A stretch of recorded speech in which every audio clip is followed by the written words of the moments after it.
Okay, YouTube, hello, and good evening, everyone. Thanks for tuning in for another Smudcast. This is number 98, and we're going to be looking at ourselves in some context. This is with a problem with critics or Critic YouTube, and we have the actual creator of the video, and that is Lord Emperor Penguin himself, or how do we refer to the King Emperor Penguin? It's kind of hard to understand exactly how we describe you, sir. How does that work? You could use the Acnaring Kep. Kep? K-E-P? Yeah, I've noticed that in some comments. Okay, well, K-E-P is fine. Kep is good for me. With me is Shiny as always, and we might be getting some others here. This was a video he came out with just recently, and he wanted my opinion. I gave him my opinion in the comments. We talked on Twitter for a bit, and I thought, hey, we couldn't get Jessie Gender for today. She's rescheduling for next week. Still a good video. I thought it was a good video. I don't think I needed to cover it, but at the same time, I thought, you know what? It's not every day someone makes a critique about the Smudcast or myself or LiteratureDevil or whomever. We may as well.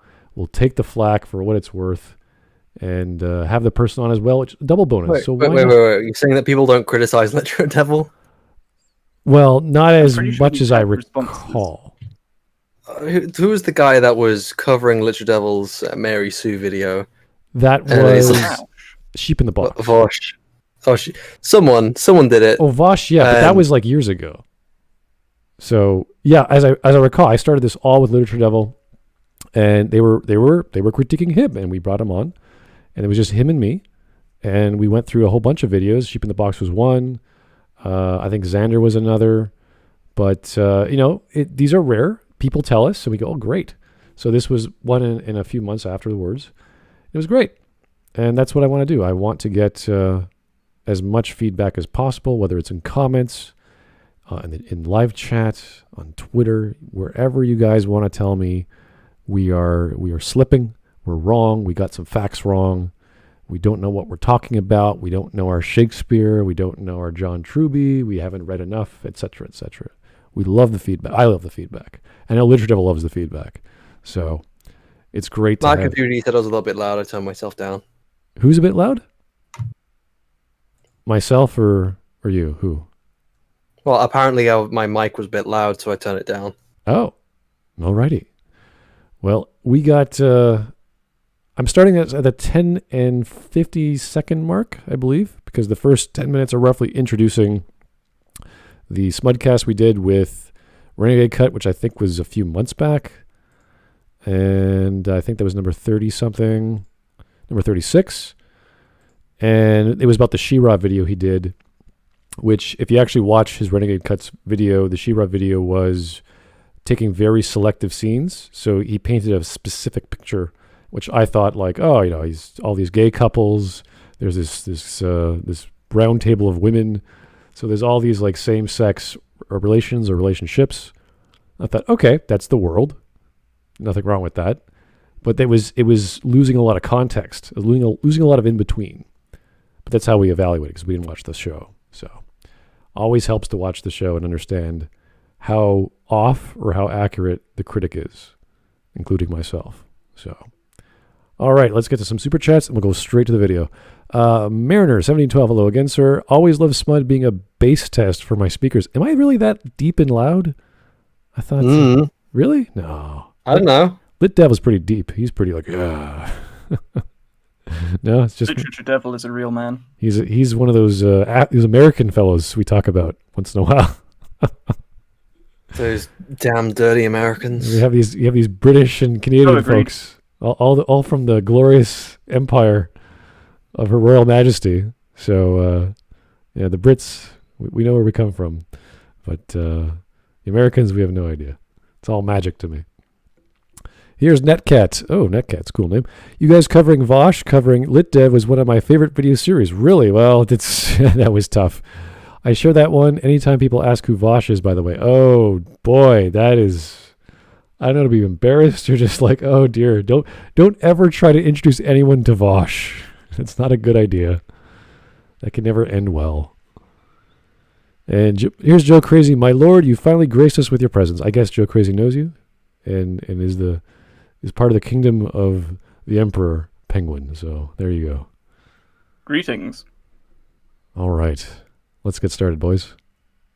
As little as 4 years ago, I would have likely praised Smudboy and LiteratureDevil for their arguments and considered them quite sound. But today I must be honest and admit that I am deeply unimpressed by these responses.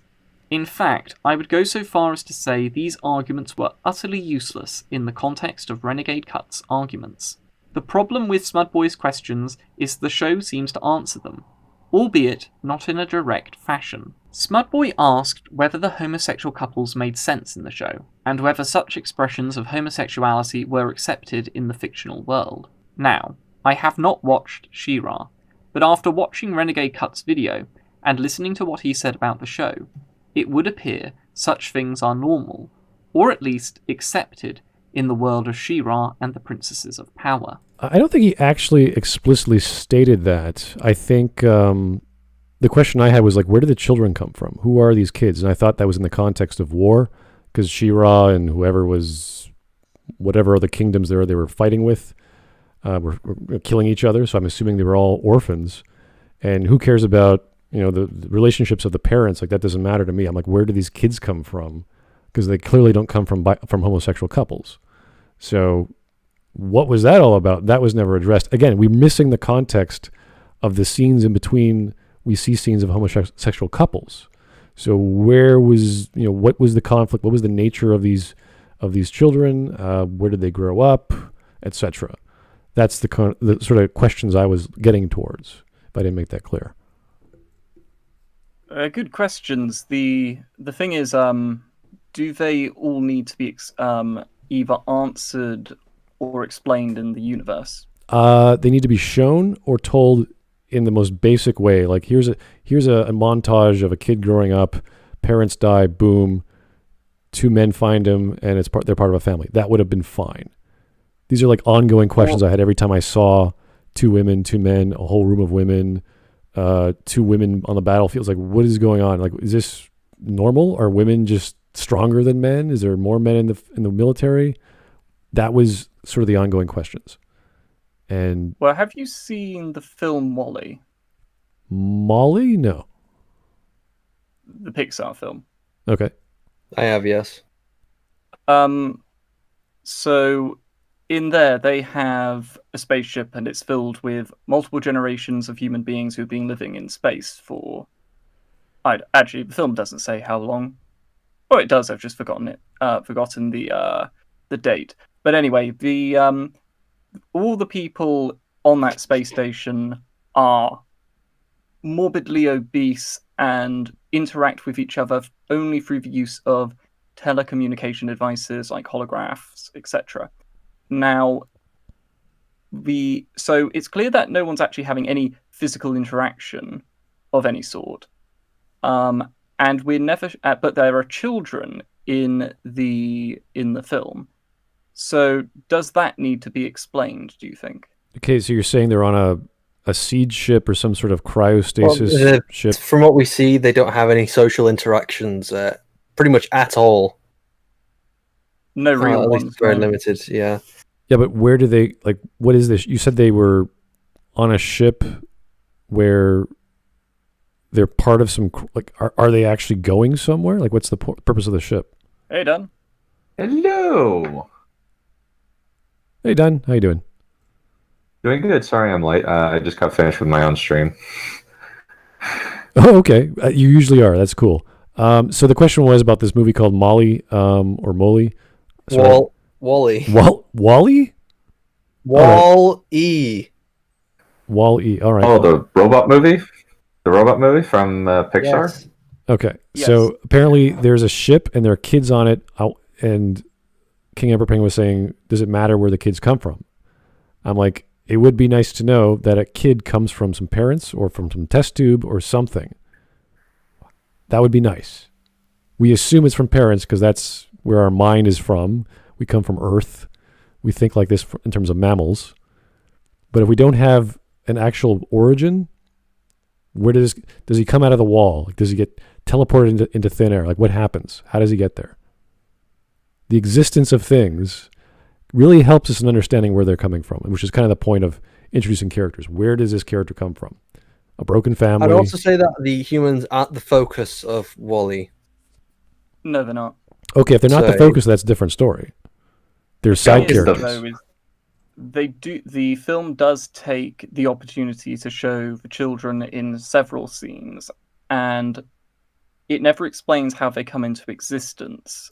And two of the human beings who presumably have come into existence either via Brave New World test tubes or because they have on the spaceship they have some kind of app of sorts which allows them to procreate. There we go. My question would be: does everything necessarily need explanation? No, Explanation is always nice, but no, does no. everything need it? When we're talking about main characters in She-Ra, like, I don't know, the male support character, I don't know what his name is, and we are introduced to his family, and you're like, oh, okay, did he come from a broken family? Was he a doorstop baby? Like, who is this guy? That would be nice to know. You don't have to go into this massive backstory. You don't have to be an entire episode dedicated to him growing up. That would be nice, but you need to connect the dots. How characters come to be. Dunn, when you write a new character, a secondary character or a tertiary character or whatever, do you give a little backstory about where this character came from and how he got there? Mm-hmm.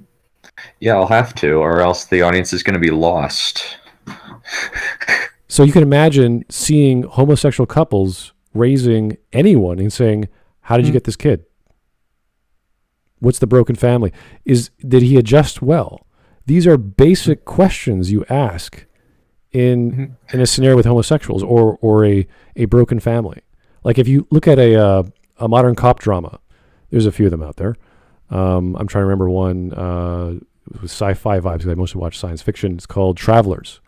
And one of the travelers goes into a female who's divorcing this cop.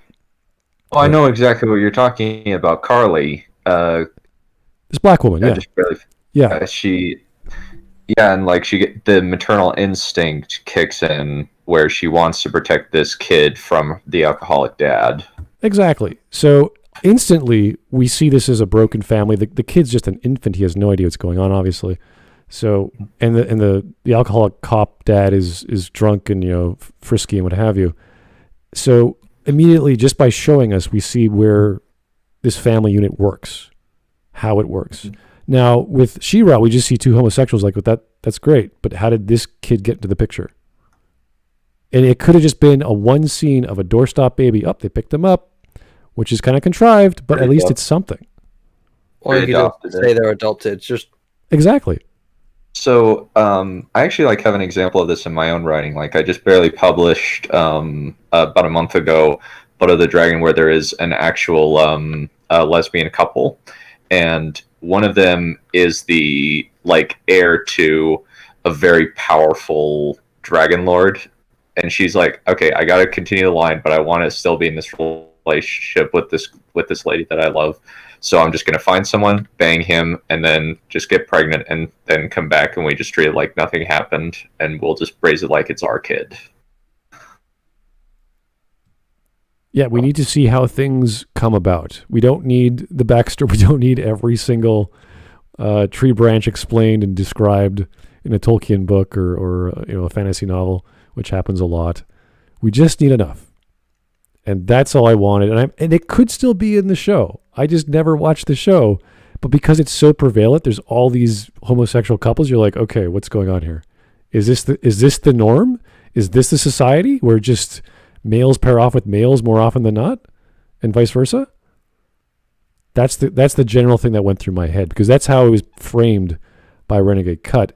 I bet it's not how it is in the actual story. But I think that part of it is just it's what Renegade Cut decided to harp on. Yeah. And I think that's part of it. It's just okay, why is this a selling point? It's just there. Exactly. Yeah, and it raises questions. I have heard people talk about that. I've only heard selectively. I think even people who were in the stream chat at the time were saying, Renegade Cut is not portraying it well, or something along those lines. But I think he's a terrible salesman.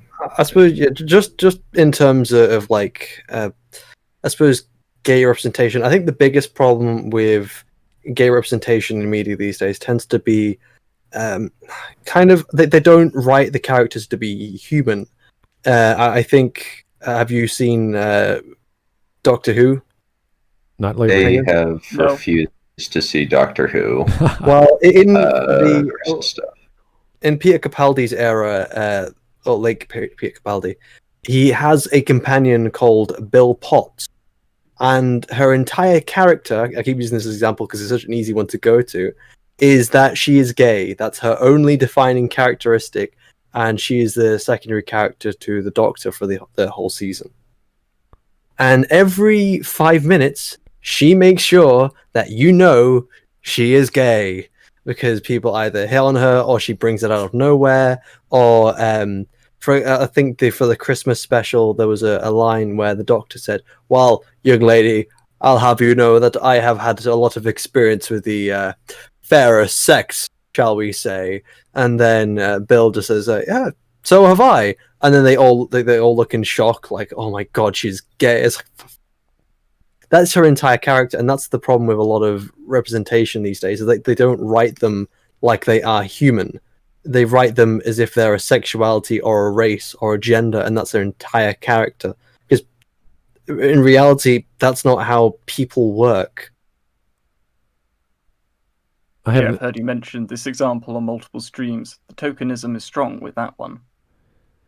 It seems to be prevalent in not just modern stories, but in the UK especially, whether it's dramas or soap operas, even murder mysteries. I've noticed that even with the Midsummer Murders, there's like the young black lady and the white older gentleman, and it's always prevalent. And I don't know why, but even with like Captain Jack, Captain Jack Harkness, who's in earlier seasons of Doctor Who, he's a bisexual. The actual actor is gay, but it's always the characteristic isn't that he's gay; it's that he's basically will sleep with anything, and that he's always flirting with people, and Right. that's more of a character. That's more of a character trait than it is just to be gay or bisexual or this, that, or the other.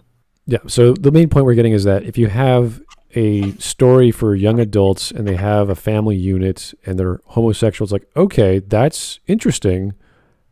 Tell us a story there to explain how this other person in the family came about. And it just raises a question, which is very easy to answer and shows us what's happened there. How did this kid come to be? So basic stuff. We're not asking for a backstory, okay? Or a whole episode. Just a few seconds like, well, how'd you meet your dad? Oh, he found me. He found me from here or there. He picked me up. I was lost. And whatever. Great. Cool. Answer. That actually might be good characterization. It's Probably. basic stuff. Yeah, you have to explain. If a question is raised by existence alone, and the story addresses it and doesn't answer it, that's a problem.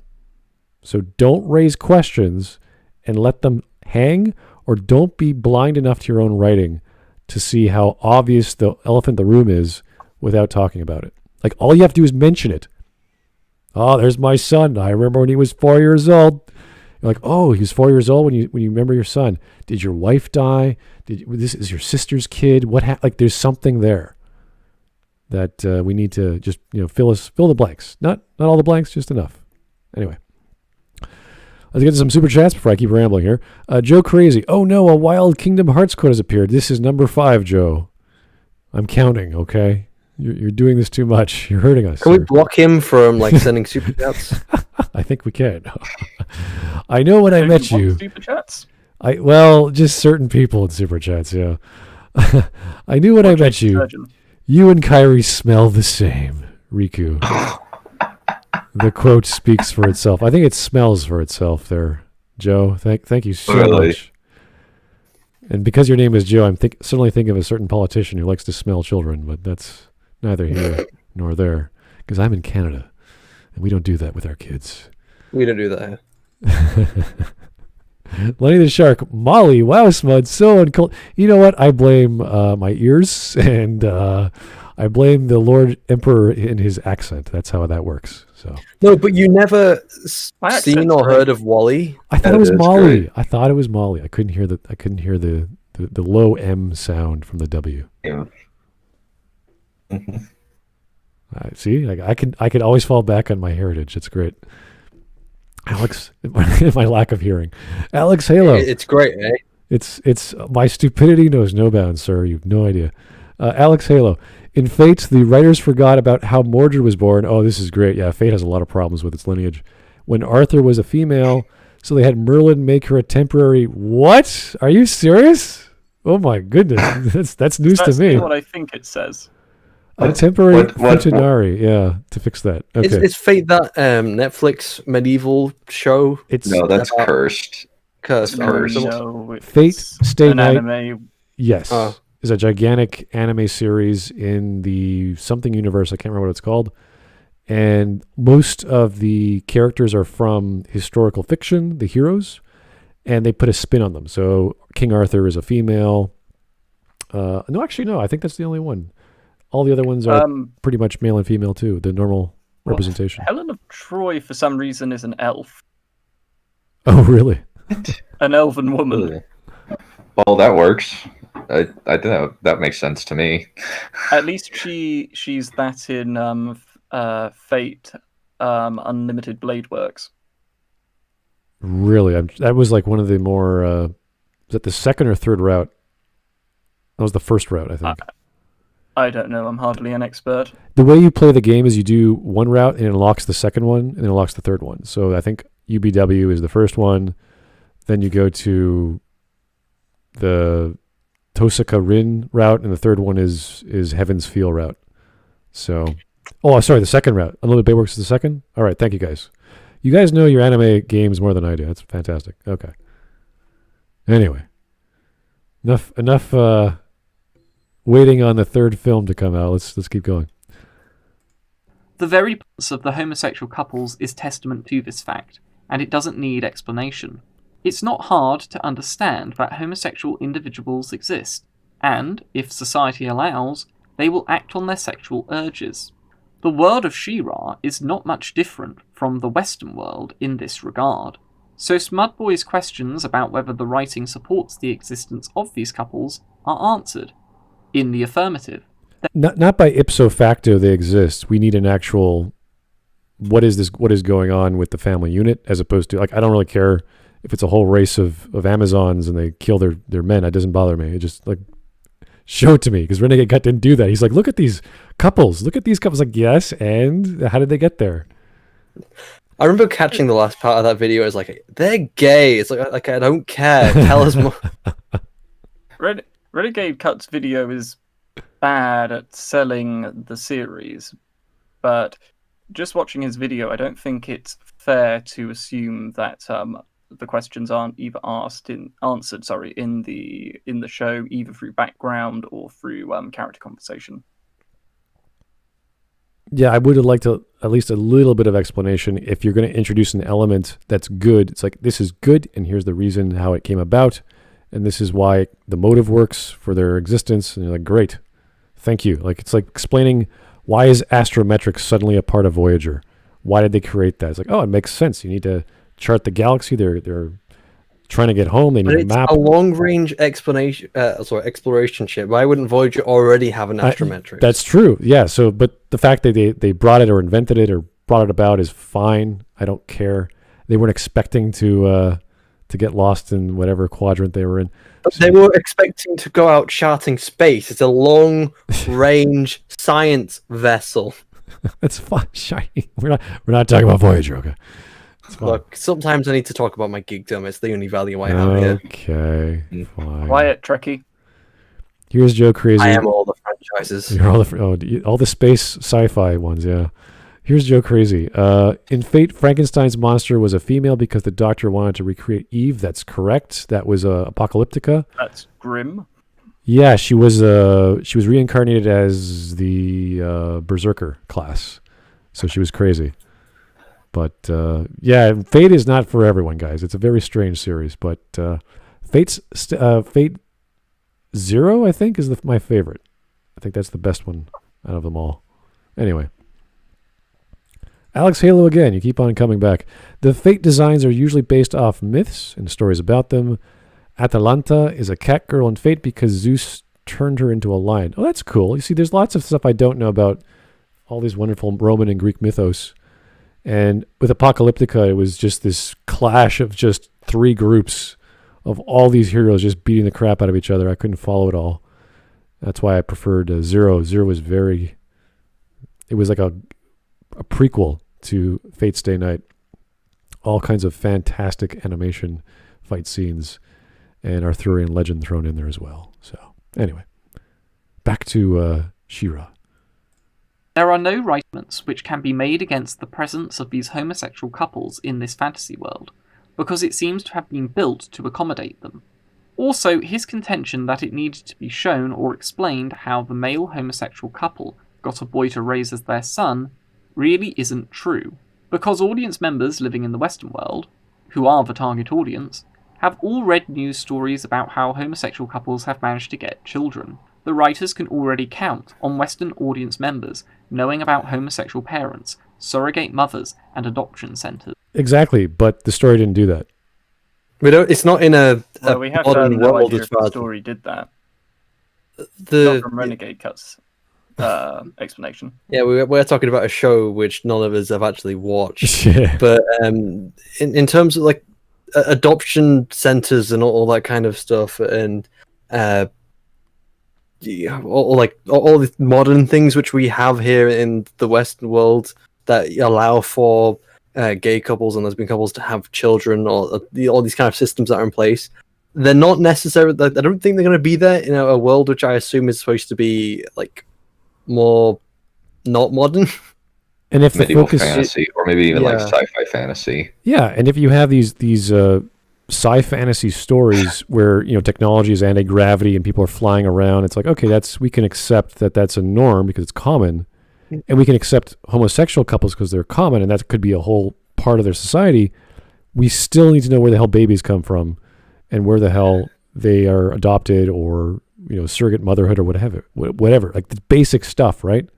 If you're going to tell me a story about a family and we're focusing on these two gay men and they're making cookies and tea, and you're like, okay, this is, where did you get your kid? Basic stuff. This is stuff that should be introduced in most stories anyway, whether it's a sitcom, a fantasy, contemporary magical world, like, I don't know, a gaming story or what have you. Give us some little connective tissue just to put things together. Alex Halo, you're on a roll, sir. Apocrypha was originally going to be a MMO. Oh, okay. But they scrapped it, and they didn't want to throw everything they had away, so they turned it into a novel, and then they turned what was the actual online game called, which I forgot because it just drove me nuts. I played it for about a week. I'm like, this is crazy. I can't take this anymore. Some Fate. Oh, this is a crazy name for it. Anyway, doesn't matter. Children will be less aware of these, but they can ask their parents about it. More on that later. Let us now consider See, that's not really an argument. They could just ask their parents. Well, what I'm trying to get across is it's not necessary to know the origins of everything, and if in doubt, one can use their imagination. Now, I don't know whether the show actually does explain how this came to be, but imagination can be useful. And when it comes to, I mentioned Wall-E because it's a good example, because it is actually plot relevant that the humans have been able to procreate and reproduce for centuries on this ship called the Axiom. And there's no explanation as to how they do it, and I haven't heard anyone make an argument against the film on that basis. There's no focus on it, though. It's never brought to the forefront. It's not something you actively think about. Well, there is a focus in the sense of the humans are important. They return to Earth, and we have several characters who are human in the show. Now, admittedly, we don't see a family, but we do see children. Unless anything's changed, it's still biologically incapable for, I don't know, a man to have a child with a man, for instance. And there's probably. I try to think back to the film because it's been so long. There are people. There's machines. There's all the things, and it's there's still couples which can. I would assume that these come from a mother and a father still, but it's a bigger question when you have two people who are biologically incapable. As far as we know, these people, even though they're not physically active, they're still biologically capable. I don't know if they just milk the stuff. I don't really want to think about that. No thanks. I assume it's Brave New World tech, to be honest. But in the case of She-Ra, it seems to emulate the Western world quite a bit with its cultural norms. So it's not exactly out of the question that there'd be other institutions or structures which would facilitate homosexual couples having children. That's fine, but you still have to allude to it. You have to point to it. You have to say the name of it. Where we got our beautiful son from blah blah blah. It's like, great, thank you. That's all you need. A simple line of dialogue. But that would be good, but it's not exactly plot breaking. And the homosexual couples in question aren't even the focus of the show. Like, Bo is a side character. Well, I wish that were the case from Renegade's cut perspective, because that's what I got. There was every shot was like either a homosexual group, a group of women, or the romance between She-Ra and what's her face. So that's what I got from his video a lot of, and was like, okay, this is a big gay fiesta. Oh yeah, I'm not blaming you for watching Renegade Cut's video and going, these guys must be really important if Renegade Cut is talking about them. They look really gay. They're very pastel, yeah. Lots of soft tones, though? Yeah. But apparently there is some normal shots of them fighting mooks and what have you, and She-Ra, doing her thing. So yeah, there's lots of stuff in the film which is not completely homosexual or pastel. So oh God! What? Super chat. Yeah, I saw it. What's wrong with it? Shiny. What? Actually, don't want to know. It's Taker 610. Hey, if whales can do it, okay. they somehow manage. You always get one.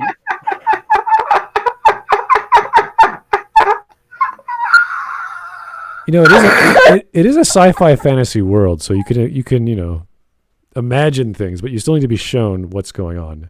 Give me the basics. Well, do they drive cars? Finds a way. Life finds a way. Yeah, thanks. Always does.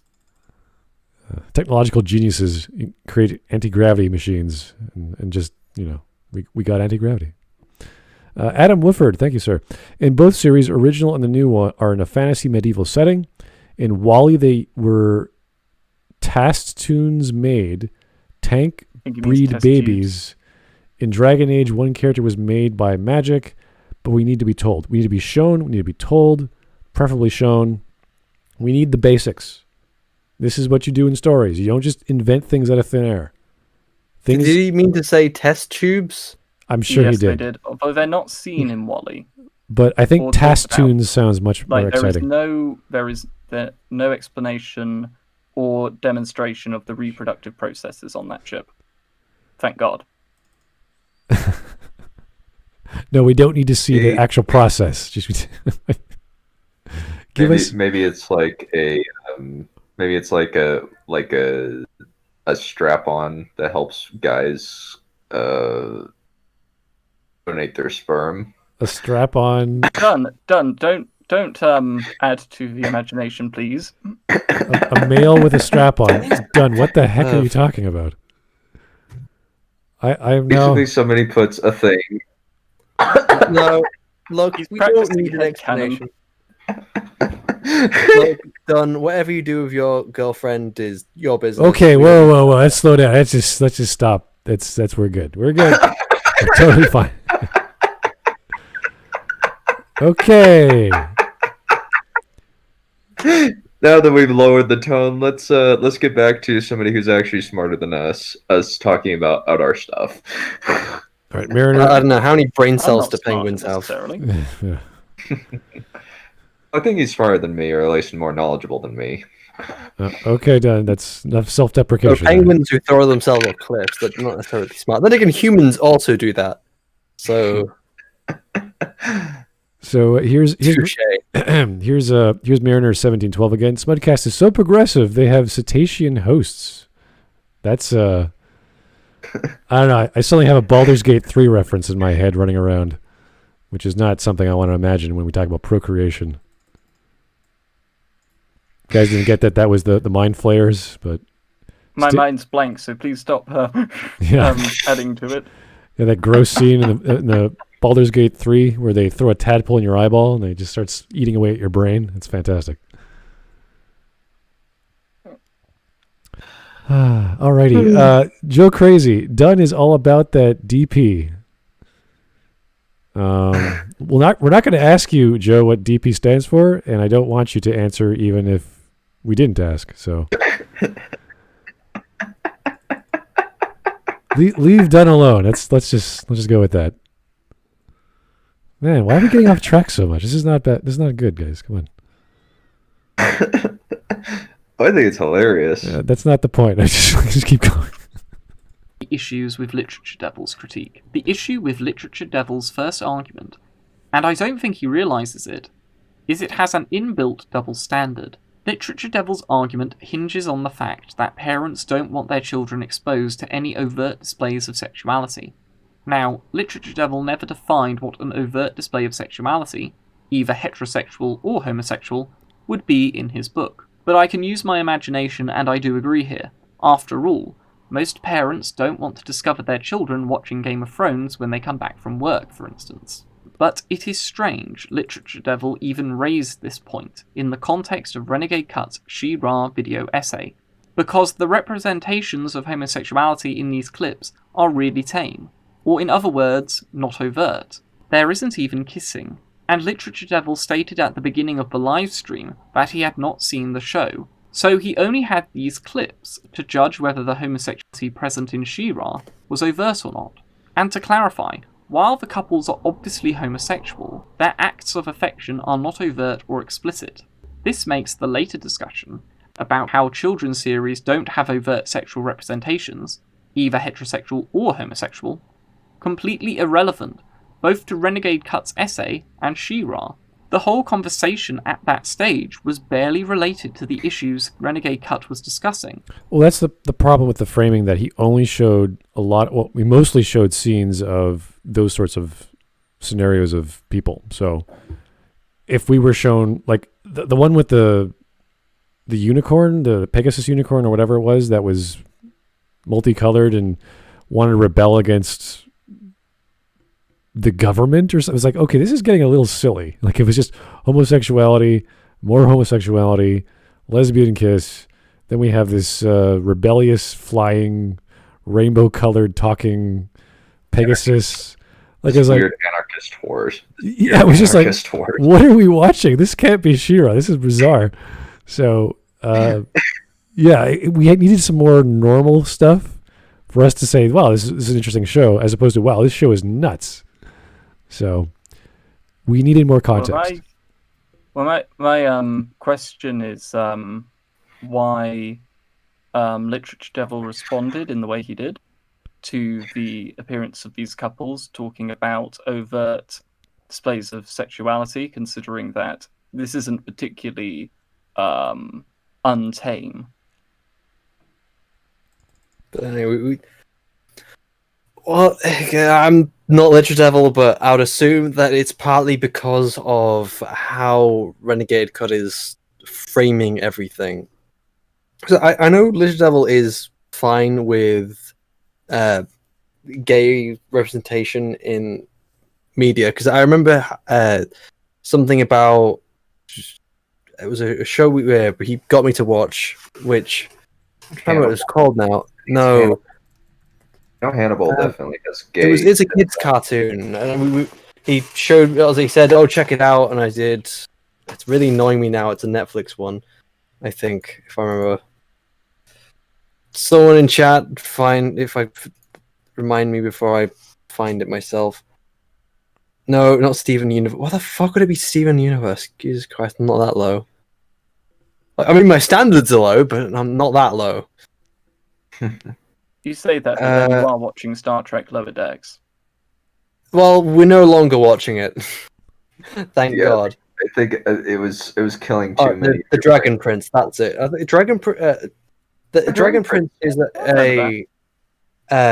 it's a kids show on Netflix, and he was fine with the representation there, even though it's even to the point of kissing, I believe. No, because there's a lesbian. There's two queens, and they have a daughter. And there are two gay guys that have a daughter. The Rayla's has two dads, rather. Rayla was adopted, or sort of adopted. By two guys. Trying to remember exactly. I don't want to speak for LitDev too much, but I'm trying to pick from things which we have both said, and he was fine with it there. So I think it's more about how he's framing it, and off the cuff, we don't always make the best arguments. So I mean, that makes sense. As Renegade Cut was, I guess the way Renegade Cut portrayed it may have given the impression that there was a bit more going on the screen. I was given the impression that was the whole world. That was all what we saw. Everyone's gay. Yeah, everyone's gay. Everyone's this and that. The war is just this thing that people do with colorful ray guns, and no one gets hurt. It's just like, okay, yeah, a kid show. Like when you watch the original She-Ra, it's kind of goofy. It's a pretty silly show, but it's for kids. I mean, you get it. It's simple. And now you see this, you're like, oh, this is pretty silly, but there's all this other crap on top of it. And if they don't explain that crap, it's just garbage. It's just unnecessary stuff, which is confusing, especially when you're talking about homosexuality or a kingdom full of women who are part of a monarchy or an empire, and there's a horse who wants to topple that empire, and it's flying She-Ra around. It's like, whoa, what's going on? So there's lots of stuff happening, which is political, and it's just over my head as far as Renegade Cut showed me. And that's me. I'm listening very well. I'm like, okay, yeah. Rebellious anarchist Pegasus. Like, all right, that's interesting. I would probably put that in a fantasy novel of my own, but not a kid's show. But anyway, it was his framing and his lack of context for the rest of the show, because I think he was just exonerating or showing off the stuff that he liked, as opposed to like the actual rest of the plots of the show, for example. Okay, we got Lenny the Shark giving us icons of a dolphin and a glass of milk. I don't know. I think that's dolphin semen, I imagine. Okay, that's... Dolphin, I mean... or whale milk. That's... Thank No, you. it's definitely Yeah, that's enough said, okay? We're good, thank you. Adam Wooford. Wasn't Morrigan made by her mother by using magic from Dragon Age? I don't think so. I think it was the old-fashioned way.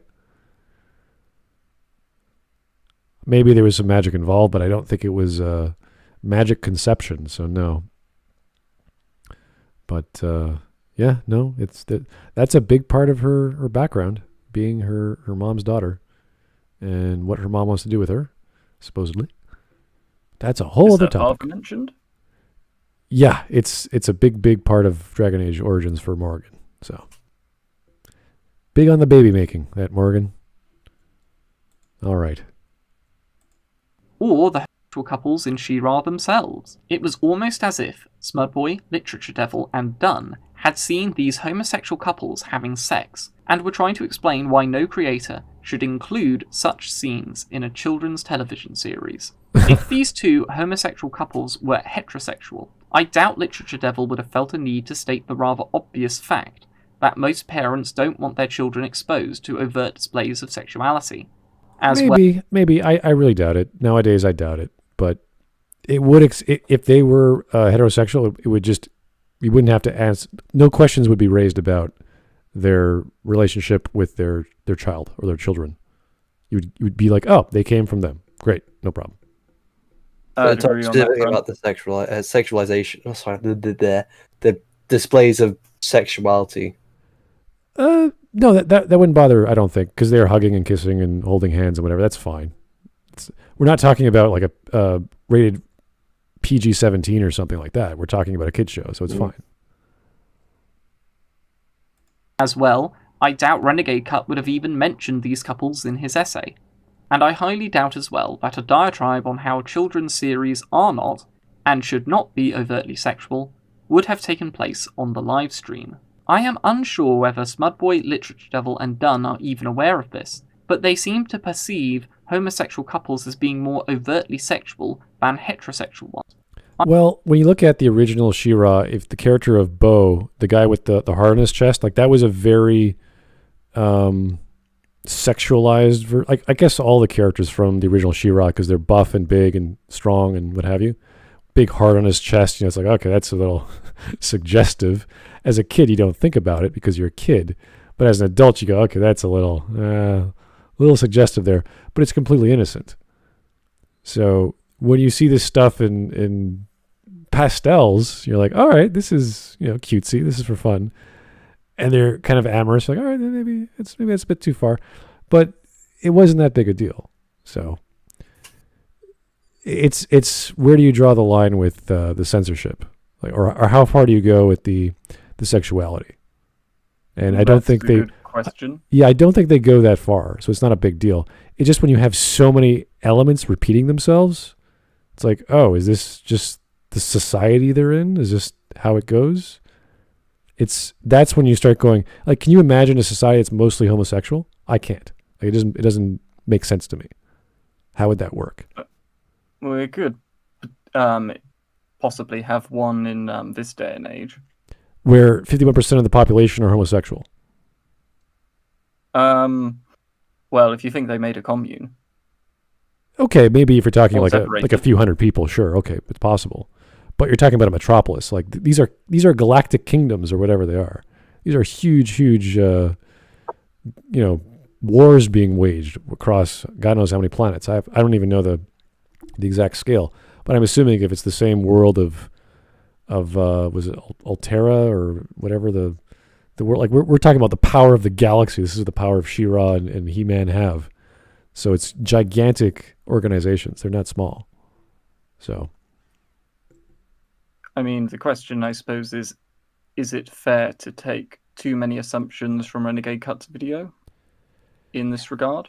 I mean, I know this is what if it's the way he's about. portraying it, yeah, we have to assume. Movie Bob. that's our only reference. Movie Bob is our second reference. And neither of which show the show. They're very focused on specific aspects. And neither Movie Bob nor Renegade Cut are reputable sources in any respect. Didn't Movie Bob just talk about the kiss at the end of the show and that was it? We're talking about Movie Bob. I don't think that's technically even physically possible for Movie Bob to talk just about one thing. He was talking about the whole relationship and something about like gay representation and the way he made the show. I think it's probably worse than Renegade Cut's video. For sure. No, there's no question about it. Yeah, no, Movie Bob is worse than Renegade Cut for talking. So Maggie May Fish, and then Maggie May Fish is worse than either of them. Well, I mean, when it comes to Movie Bob, we're talking about a guy who says a lot of things which can be equated to Nazi quotes, and on top of that, he also advocates for invading Poland. And I wish I was taking that out of context, but there isn't much more context to add. I've seen a lot of some of his tweets. The man is insane. Let's try and be polite here. I am being polite. He's genocidal. Many of his quotes are indistinguishable from neo-Nazi quotes. I think is one of the most charitable ways of putting it. Because we played the game of Movie Bob or like Nazi. What was the guy? Yeah. What was his name? The other guy, the Nazi guy that actually said the same stuff as Movie Bob. It's so hard to figure out who said what. There's like 30 or so quotes. Well, it was just any old Nazi quote. It was just like somewhere from Hitler. Some of them were from like actual neo-Nazis today. Some of them just all over the place. Just comparing them to Movie Bob. And they were it was so insane hard. How many? Yeah, it's like, okay, no, Movie Bob wouldn't be that insane, and then it's like, oh fuck, he is that insane. Well, according to Criminal Investigation, he recently defended the Cuties film. So okay, the man has moral problems. Clearly. Yeah. I think the weirdest things Movie Bob has talked about Hello, is like Cowboy Man. Oh, hi, Glib. It's Glibster. me, LiteratureDevil. Hey, Glib, how you doing? Did you upgrade your wardrobe then, LiteratureDevil? I downgraded it from a suit to a cowboy outfit. How you doing? I'm doing fine, thanks. Excellent. I just saw that there was a hole here, and I needed to fill it. Not unlike Oh, dear. Movie Bob when he's watching Cuties. No comment. Yeah, I'm not touching that one. That's what Movie Bob did not say, and he should have.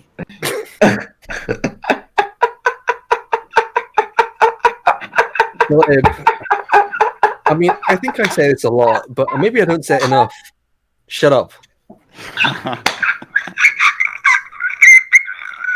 Control my laughter, please. Dunn? Dunn, you okay there? Yeah, I'm okay. All I know is that if I ever do stand-up comedy, I'm doing it in Utah. Why there? Well, because I can get Dunn laughing. I'm pretty sure that I can get the rest of his community laughing. Wait, are you guys Probably, showing yeah. dolphin icons because they sound like Dunn? Is that what you're doing? I don't know. Someone did say something about Dunn's laughter sounding like a dolphin call. Oh, I thought it was the Joker. I thought that was the whole joke. Okay, whatever. Okay, guys, you have your fun in chat. We'll keep going. All right, there we go. I cannot read minds, but I believe this must be the case, because I cannot imagine such arguments and tirades taking place on a live stream if this tame representation of a homosexual couple were a tame representation of a heterosexual couple instead. But to be fair, this is not the full extent of LiteratureDevil's argument. The second part which accompanied the first needs consideration. It is true some parents don't want to have discussions about homosexuality with their young children, and they certainly don't want children's television prompting conversations about sexuality.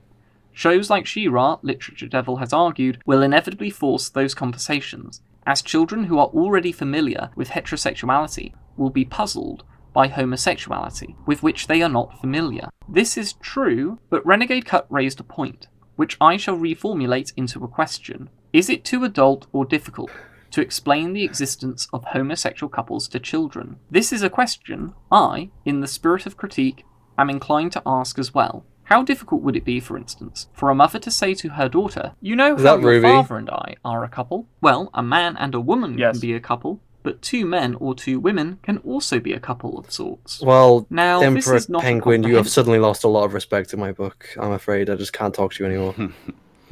I don't think the I'll issue live. is homosexual couples or what have you. I think it's just the number of questions a child would ask on top of this. Like, you have a kid asking a parent about everything. What's this? How does this work? Why did this guy do that in this film? Like, this happens all the time. So I think there's multiple things going on here. So if you have something like She-Ra, which is already a known quantity, and then it's teaching you something that is a political issue that's a pet issue of the creator or something like that, I think that that's an issue on one hand. Number two, you have people that are still not going to be interested in teaching their kids that homosexuality is viable or correct or whatever it is, and they don't want the kids exposed to that. That's not everybody, and maybe that's not LiteratureDevil. I can't really speak for him or what have you, but I think that those elements are things that are part of the audience. And I think that what people are trying to do about kids shows is make it so that it's as broad an audience as possible, that is going to be as agreeable to as many people as possible. So if they're trying to cater to people that are more conservative, then that's going to be a criticism on behalf of them.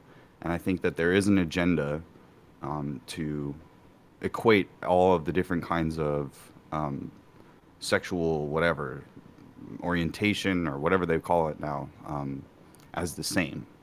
And if people disagree with that, that's going to be a problem for them and for their parenting. And then on the third thing that I think is, I don't think that television shows are parenting. They're not a replacement for the conversations that parents have. And if they want to wrap or present an explanation to their kids at their discretion, I think that that's a good thing. I don't like the idea of a multimedia conglomerate teaching my kids all the lessons that need to be taught in their life, because I don't think they're going to do a very good job. Well, I don't like it either necessarily, but if the show raises the question or prompts the kid to have a question, is it actually such a hard thing for a parent to answer? And if the parent doesn't want to answer it or just says, I'll tell you when you're older, is that not a viable solution? And if the parents in question are concerned about these type of things, wouldn't they have read the reviews a bit more closely? Because we all knew this show was advertised as being the wokest thing possible.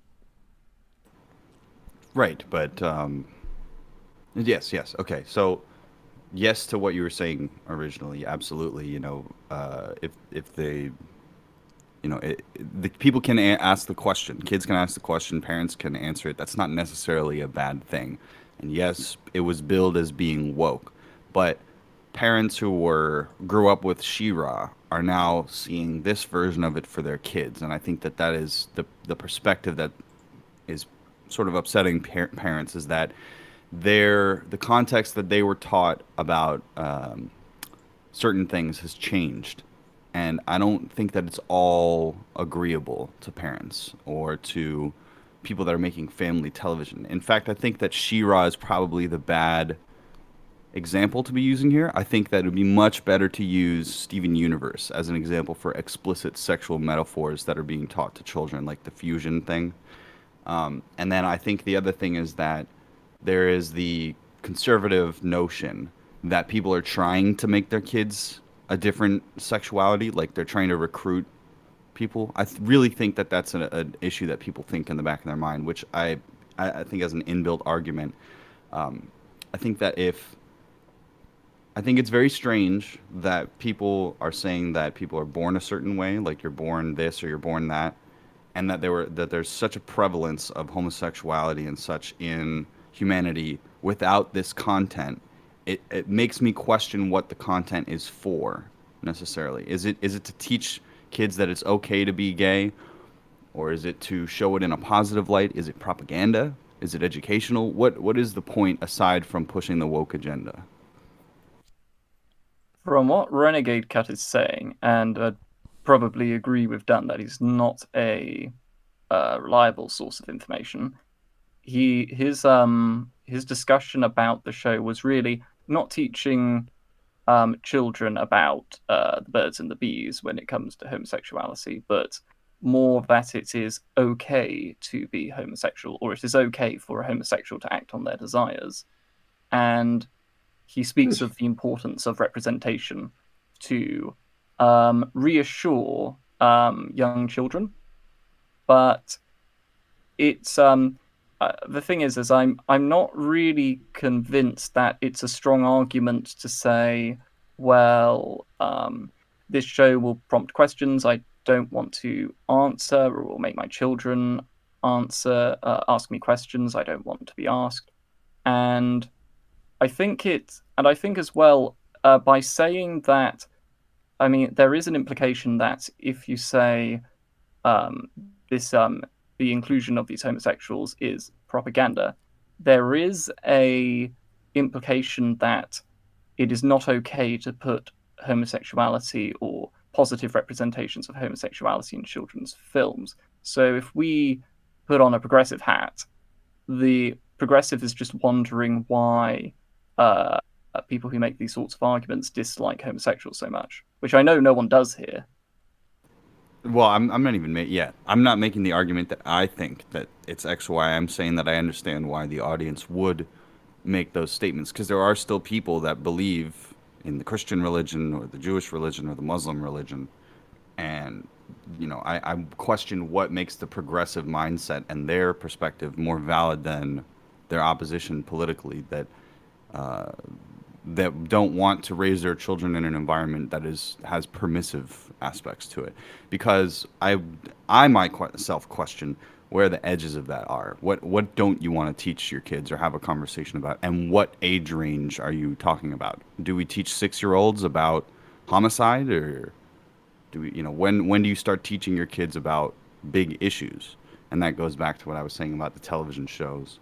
What age groups should be exposed to what sort of narratives is a very interesting question, and we live in an open, permissive society. So, of course, you're free to do whatever it is that you need to do.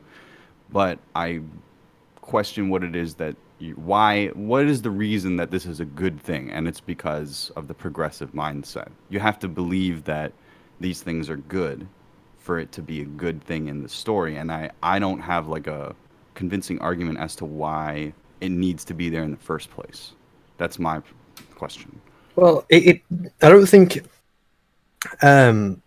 representation is something. If you're talking purely about the writing of the story, the race or gender of sexuality of the characters actually doesn't change the quality, because it doesn't matter. Say if we're doing a romance story, for instance, let's say we have a romance story and it's perfectly fine, it's your average one, and if you suddenly change the gender of from a man and a woman to 2 women or 2 men, it doesn't change anything. It doesn't change the quality of the story at all. So we're talking about a superficial factor and then purely from the fact that it is more diverse or representative of minorities, for example, some people that will automatically push it up in quality, when in actuality it's not doing anything to the story to change the gender or the race or this, that, or the other, or sexuality. I don't agree with that, but okay. Well, there's no. In what way don't you agree with it? Because race and gender usually have very little to do with the actual story itself, or even sexuality. I don't agree with that. I think that historically a lot of those things actually do matter, and that it's a viewpoint that you have to adhere to believe those things. That's not a fact. It's not a universal truth what you just said. It's an opinion. Some No, because objectively of ethnic identity. Sorry, if you look again, I couldn't hear you, Penguin. Sorry. Some stories are expressions of ethnic identity. The Iliad would change dramatically if the Greeks were not the Greeks in the story, but some collective of random nations.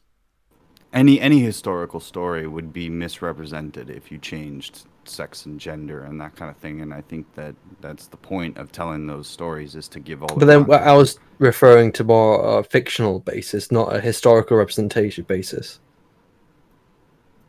The Iliad is barely historical in a sense. I mean, historians have used it to garner ideas and cultural aspects of the ancient Greek cultures, but it is basically fictional, although there would have been wars with Troy. Anyway, in the context which I am specifically referring to, in a romance story set in the middle, in modern day, for instance, changing, again, if nothing else in the story changes, talking purely about the quality of the story, it's a superficial aspect to make the characters gay or straight. Well, so it's still the story's still exactly the same. It's just in a modern context, in a modern world. Then representation doesn't matter if it's just superficial. Right. That's what Penguin was referring to as tokenism. Whereas these characters are just in the background. They're there to service some story element, some plot device, or what have you. If that's all it is, then yeah, who the hell cares? But by their very existence, you say, wait a second, who's the kid? This is the only problem I really had with those scenes, because it's so prevalent. You're saying, okay, well, I guess a lot of people, if not all of them, have same-sex relations. You're like, okay, fine, whatever. But then the question still pops up: where do the children come from? If they said these are my gay uncles, I'll be like, sure, no problem. Your family's elsewhere. Your real biological family is elsewhere, or your test tube laboratory is elsewhere, or whatever. It doesn't matter. That would be Wouldn't that need to be explained as well? It would need to be shown or explained. Yes. Well, Montage, a better few seconds. explained. Yeah. You need to show the basic stuff. Where did this guy come from? If you're showing me his family, if you're just showing me a plot device, then it's fine. But while you're there, if you're just going to make everything surface level, then who the hell cares? But you know what you're doing when you're doing that. You're making bad writing. You're giving me a very bland, boring story of just, here's my dad, here's my other dad. Hey, Dad, I need a key to open a door. Here you go, son. Okay, but see ya, bye. That's that. There's no depth. There's no conflict. There's nothing. So why waste my time? Would this it is, be wasting your time if they were heterosexual? It's tokenism. That's the point. They're showing me stuff. They're showing me all these elements of homosexuality for what reason? Do I need to see a bunch of heterosexual males and females hugging and kissing? Hey, son, how's it? Like, no, I don't need that. Get out of my way. Get on with the story. It's the same thing. Whether it's male and female or male and male or female and female, it makes no difference. You're giving me crap that gets in the way of the point of the story in that scene, which is to get to the door or to get to the next scene. Unless there's some background details necessarily do that though. um, Background characters, I should say. you're talking about world building at that point. Were you talking about anything in the background which is irrelevant? Like the pastel color scheme is a motif, right? It's like, okay, fine. This is now the theme. You can make it dark and gritty or whatever, but then I'd be asking the question, why is it dark and gritty in the house with this family? Is that the feeling you want me to have? And then outside everyone's happy. That's kind of also one of the questions I have with the pastels, but that could just be a generic or a universal vision that the creators gave to that show. So it's the same idea. So you're changing something drastically. It's like, why is that? And it's just basic stuff. Like they introduced like currency into the system. I'm like, oh, okay, everyone uses this currency to buy stuff. Does She-Ra get an allowance? Does she make money? Like all these questions naturally start popping up. That's what I mean when you throw in stuff like loaded content, like homosexuality or surrogacy or whatever. Like, and there's lots of elements in that in She-Ra, like politics, all kinds. Is that really helping your story? And I would say probably not, because if you just start throwing in a rebellious flying Pegasus who wants a bunch of like random elements. Yeah, it's tokenism. It's just you're putting fluff on top of a scene that is already convoluted or unnecessarily stuffed. And you don't do that. I have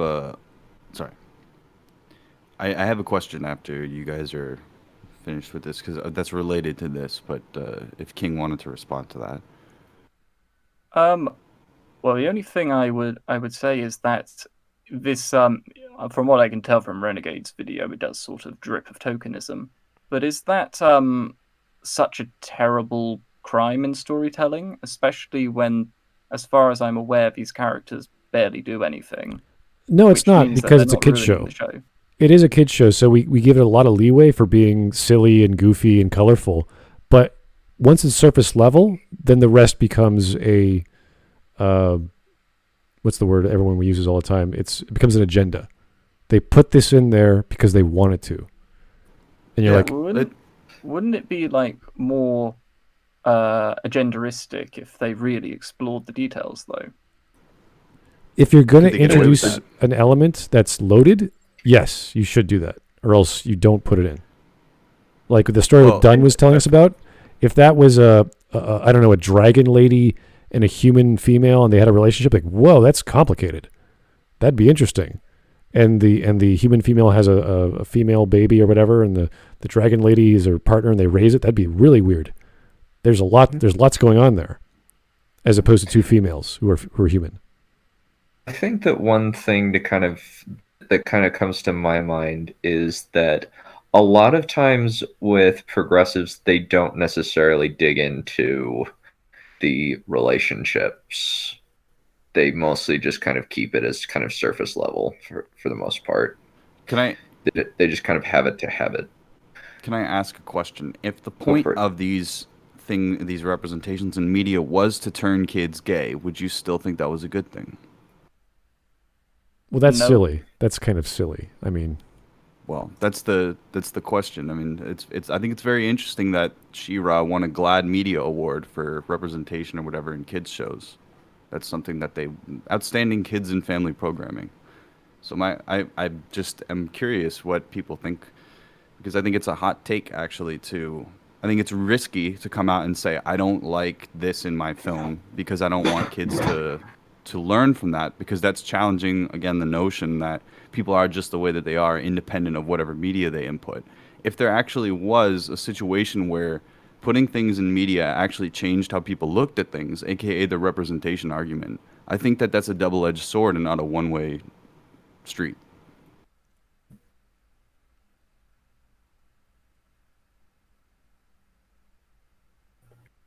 Well, if they can make frogs gay, then they can make anyone gay. Well, I mean, it's I'm not trying to be like what is no, it, I'm not saying like Alex Jones. No, I get you, but you know what I mean. Like the idea that if these things matter, if representation matters because it affects the way that people are view things, then what else does film and art actually affect reality? How else does it affect it? Does it change people's opinions, or does it change people's physiology, or what have you? Like what, and who justifies what is okay to show children? What are we allowed to show children? Are we allowed to show them explicit violence? Are we allowed to say, oh, it's all because of the education for them? I'm curious. You know what I mean? Where's the line? That's where parenting becomes the rule and not the thing where we have to represent society as we see it because we think that's the norm. And you can paint your background, if they're background characters or background scenarios, any way you like. Doesn't really matter. It's when you use them for a particular purpose in the story, like comedic relief or the plot or drama, then it's like, oh, okay, then we're focusing the narrative in that area. And they would have to say, okay, this is now the world we live in. This has 51% homosexuals. This is normal. It's like, fine. It doesn't really matter what the world you live in is, but there's going to be some basic questions of biology and psychology that are going to pop up if you're an adult. To kids, they just go, oh, that was cool. Bunch of parents kissing each other. They're embarrassing their child in front of them because they're so amorous. It's like, ah, ha, ha, whatever the scene might be. So to kids, it's not a big deal. To adults, it's like, wait a second, why is there so much kissing in this show, or whatever the potentially PG-14 rated stuff might be. So, Grandpa, is this a kissing show? Yeah, exactly. Exactly. It's a great quote. Anyway, we've got so many super chats, and we were having a great conversation. I feel bad for the chat, but let's get on the chat right now. John Lemley, Dunn.exe has crashed, stopped working, and we got some dolphin milk for you. Thanks, Dunn. Okay. Or thank you, John. Joe Crazy. Ruby. Oh, yeah, that's what Ruby is. Ruby is kind of trash. I've never seen it, and I don't think I want to, but that's okay. I can agree. Oh, yeah? It kind of is. I have a soft spot for it, though. It's... I only enjoyed it for the action, and they lost me at season 4 or 5. Because it got worse. Season 5 is bad. I didn't get into the later seasons, but I heard they got even worse. Okay. I mean, I guess Volume 6 and 7 are an improvement on Volume 5. All right, here's Lenny the Shark. We cannot allow Movie Bob to collect all Infinity Stones if we wish to protect Poland and most of the human population with 3 dolphins. Was that ever a thing? I agree with that. Yeah, I mean, sure, we all agree with it, but was that ever a problem? That we were concerned. I think it's a Mahler joke, and well, also like the EFAP joke. There's kind of that EFAP thing where he's got all of the McDonald's things, all of the fast food joints on the Infinity Stones, the Infinity Gauntlet. Okay. Here's Edox. Thank you, sir. I watched X-Files in elementary school. Get over it. Did you watch Millennium? That's the real question. That was the much superior show, in my opinion. It was actually the scariest thing on TV I've ever seen. And it wasn't that scary. I don't get scared easily, but that was like, it actually made me feel chills. So I thought that was the superior show, just in my opinion. Okay. Never got into was it Mueller? Scully and Mulder? Mulder. There we go. Alex Halo. Mulder. Yeah, Mulder. Alex Halo. It doesn't help they insulted the originals and the fans. Did they? Did they do that? I'm pretty sure some older She-Ra fans probably didn't like this. No, they didn't. Okay. There's some in the comments section that are upset about it too. Yeah. And I mean, in the super chat, someone wrote one. Here's Mary Alice. Good to see you on the show. Kep, love your stuff. They call you Kep. That's a thing. All right. Good stuff. I told you. Thank you for the compliment. Marv Alice. Oh, Marv. I'm sorry. My eyes are Marv. Sorry about that. Bogue. It's okay for kids to fusion with their parents. Okay. That's enough of that. No. No, sir. I don't know what that refers to, but I don't want to know. Well, because certain allegories made within a certain show. Steven Universe. Steven Universe, really? Is that where it's from? Yeah. Well, it's. I don't watch the show, but from what I understand, it is a metaphor for consent and sex. Oh, dear. Okay. Well, different topic. Let's not go there. John Lemley, why introduce something as mature as sexuality, regardless of orientation, to children in something on TV when they're just focused on being children? Good question. What is, again, what Glib was talking about before? What do we show kids? And this is where we put the onus not on the creators of shows, but the parents allowing their kids to watch these shows. Yeah, I think kids mostly don't really care about even relationships. They're more like, okay, girls smell, boys are cool, or the other way around, depending on the gender. And then they stick the finger up the nose, sit on the ground, and cry. Those are really young kids there, Shiny. I think maybe sounds accurate. Yeah, pre-adolescent. I mean, like just the whole range. Yeah. Adam Whifford again. Parents have a hard time talking to kids about sex and drugs, but if they watch She-Ra or other shows like that subject, some parents don't have time. Okay, that's not a good excuse. That's bad parenting. Sorry, yeah. I don't have time to explain the birds to the bees. Well, that's terrible parenting, man. They assume that the schooling system is going to do that in that regard, I assume. I never trust a school to do that. No. Here's Bogue again. Where did the Horde get the cadets? I don't know. Is that a reference to Ruby? I think the simple way of just explaining my perspective here is that the person that's behind She-Ra is in a relationship with someone, and they're this person that makes She-Ra is non-binary, and she's with a biological woman. So they both have a vested interest in representing themselves, which is what artists do, I think. And I think that there's an interesting thing to be said about taking something like She-Ra that has a pre-existing audience and taking your personal perspective on what people should know and how people should think and feel, and then using that as the point to push your points of view on people that maybe want to watch something that's similar to what they had in their childhood, or have something that's going to be wholesome for their kids to watch that's about basic moral ideas. You're bringing in someone who wants to talk about sex and gender and stuff to kids. And that to me is very interesting, because I don't see a lot of people that want to do that. That sounds like something that most people are upset about doing. Like, man, I got to explain now to my kids about this.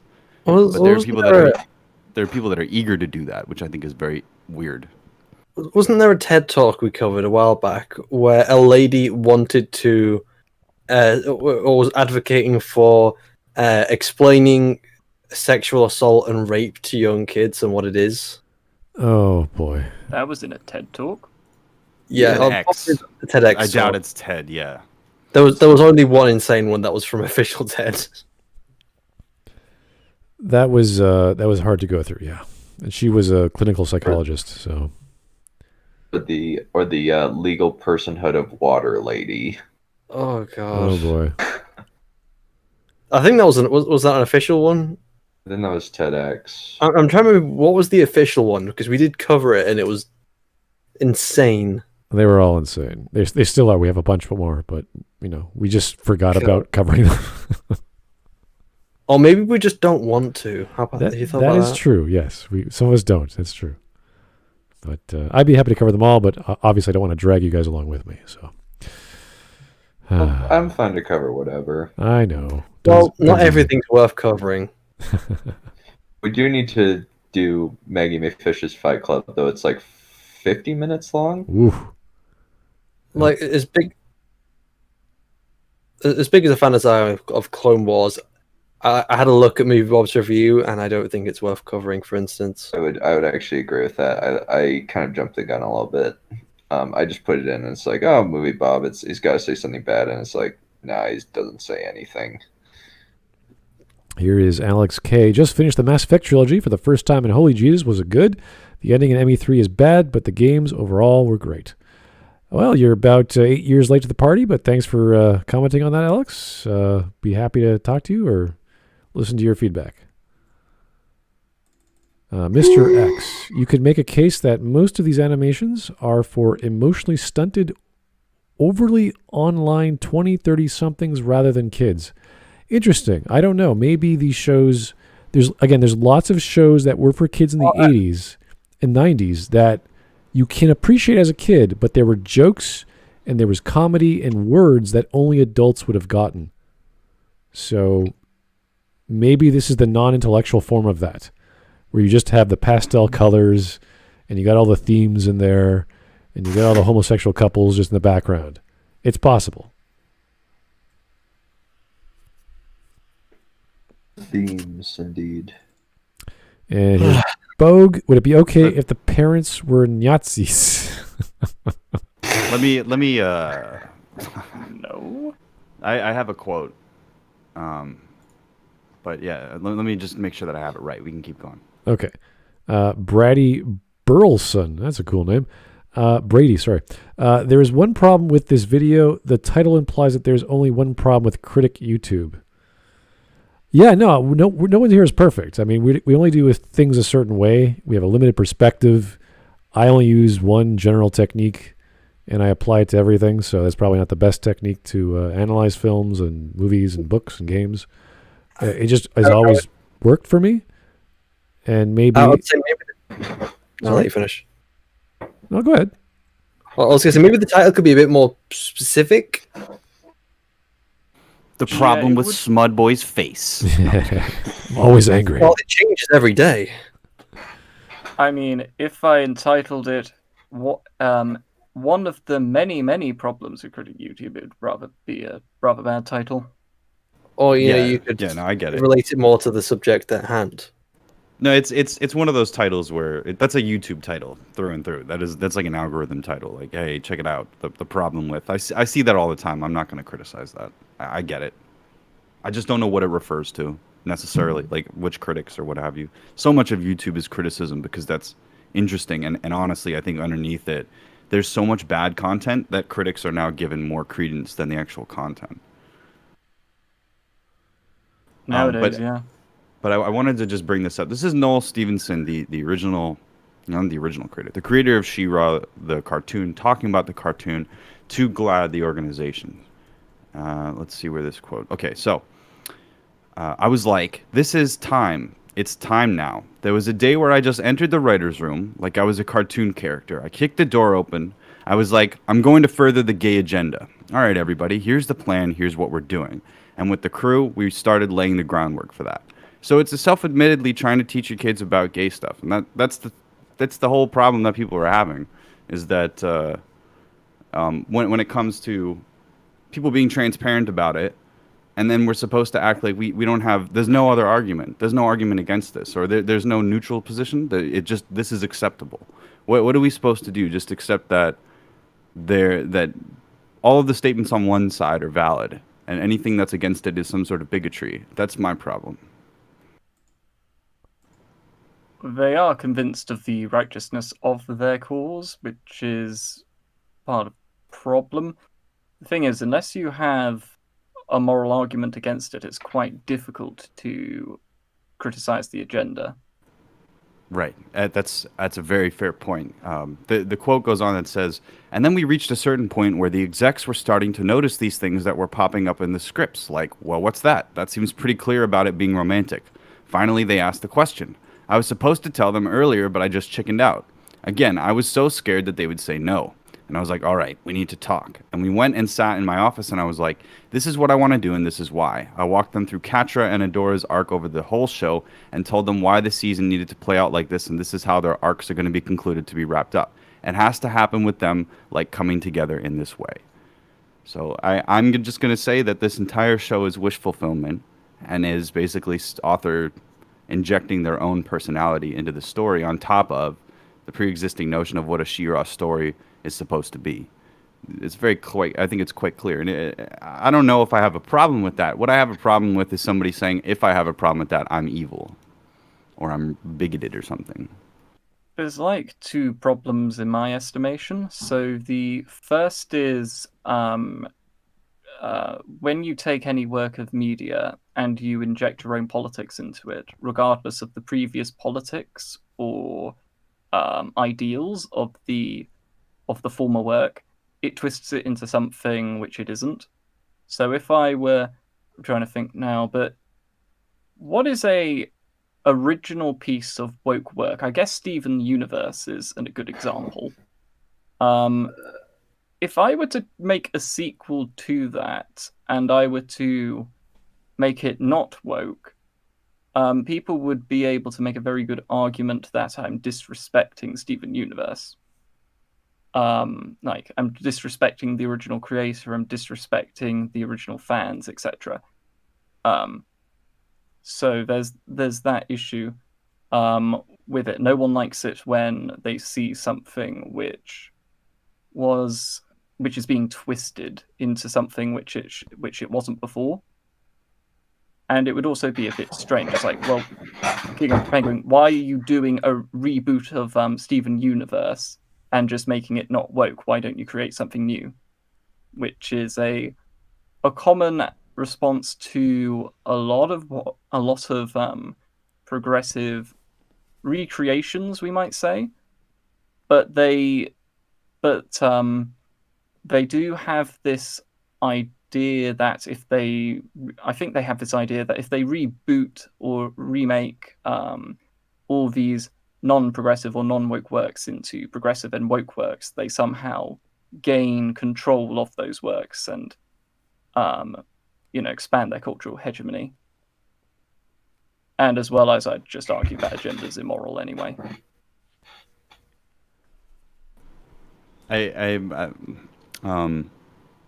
So the rest of this conversation that is on the GLAD website or what have you, it goes on further and actually discusses what we're talking about here, which I think is worth mentioning, which is Noel says, I also am anticipating not backlash exactly, but certainly discourse, which I think happens around every piece of media that has a gay relationship or character. And I don't think that's necessarily a bad thing, even though it sometimes seems like there is a negative tenor to it. What I find really inspiring about young fandom these days is the amount that they believe in and can visualize a future where this representation is solid, it's good, it's a natural part of everything. It's not cheap, it's not queerbaity. They expect nothing less than a variety of solid queer representation and central queer characters. That's inspiring to me because, again, 5 years ago, there was not anything like this on TV. Well, it was starting to happen, but it couldn't be overt. And then Korra starts happening, and Steven Universe starts happening, and that wall starts getting chipped away at. It doesn't mean that it's easy. It's still a challenge, although we're capable of more than we ever imagined. But I think that conversation we still want more, we still need to go farther. Those are good conversations to have that we need to continue having. We can always go farther.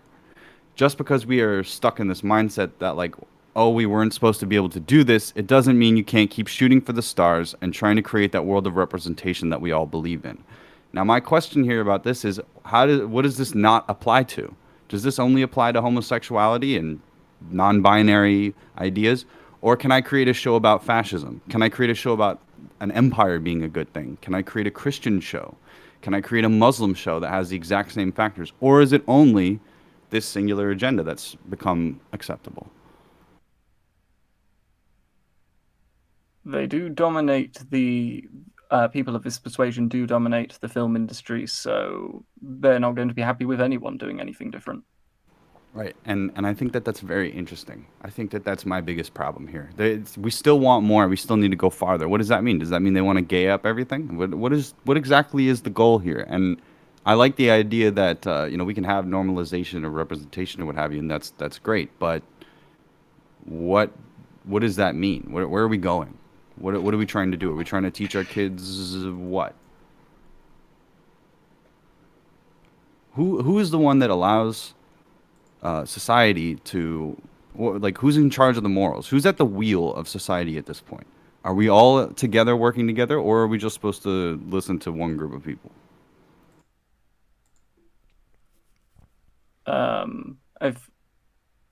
I think that the current consensus making machine at the moment is just the media. I think that's a problem. I concur with that. So, Then again, I would say that no one's at the wheel of society. It's impossible. Everyone's just random. Everything's on fire. Everyone's dying. Everyone's panicking. Everyone's jumping off cliffs like lemons. We're all selling all our stock All options lemons. and buying beer for 20 years. I just question if we're going to get to a point in time where somebody's going to come out and say, I want to create a positive male and female representation of marriage. And then some guy or girl or something that is in charge of it is going to say, no, you can't do that. And it's going to be an inversion of the same situation. Because I don't think that it's an equitable thing. I think that it's personal. I think that people put out what they believe in, and they want, that's the idea of normalization, I think, at its core, is the idea that I'm going to take the parts of myself that are not considered the common elements and try and make them common. And I'm all for somebody doing whatever they want to do. But I'm not against that person getting flack for putting out an idea that even if it challenges norms, it still deserves criticism from the people that they consider are the normies or whatever it is. I think that this conversation is not really open. I think that it's a battle, and that's the problem, is that if there actually was an equity to it, then we wouldn't need to have a conversation like this. I think the reason why we're having this conversation is because nobody knows really what's going on. Nobody can figure out why, people are going for something that is nostalgic, and at the same time people are trying to create something new out of that nostalgic thing, and I think that's an inherent flaw in our media and entertainment system. We should have never had a conversation about She-Ra, because She-Ra probably never should have come back, but because it's popular inherently by the name, we have to bring it back, and yet we have to change it because it has to be progressive. So I think it's like a circular logic that I don't think pleases the vast majority of people, and it creates, I think, resentment.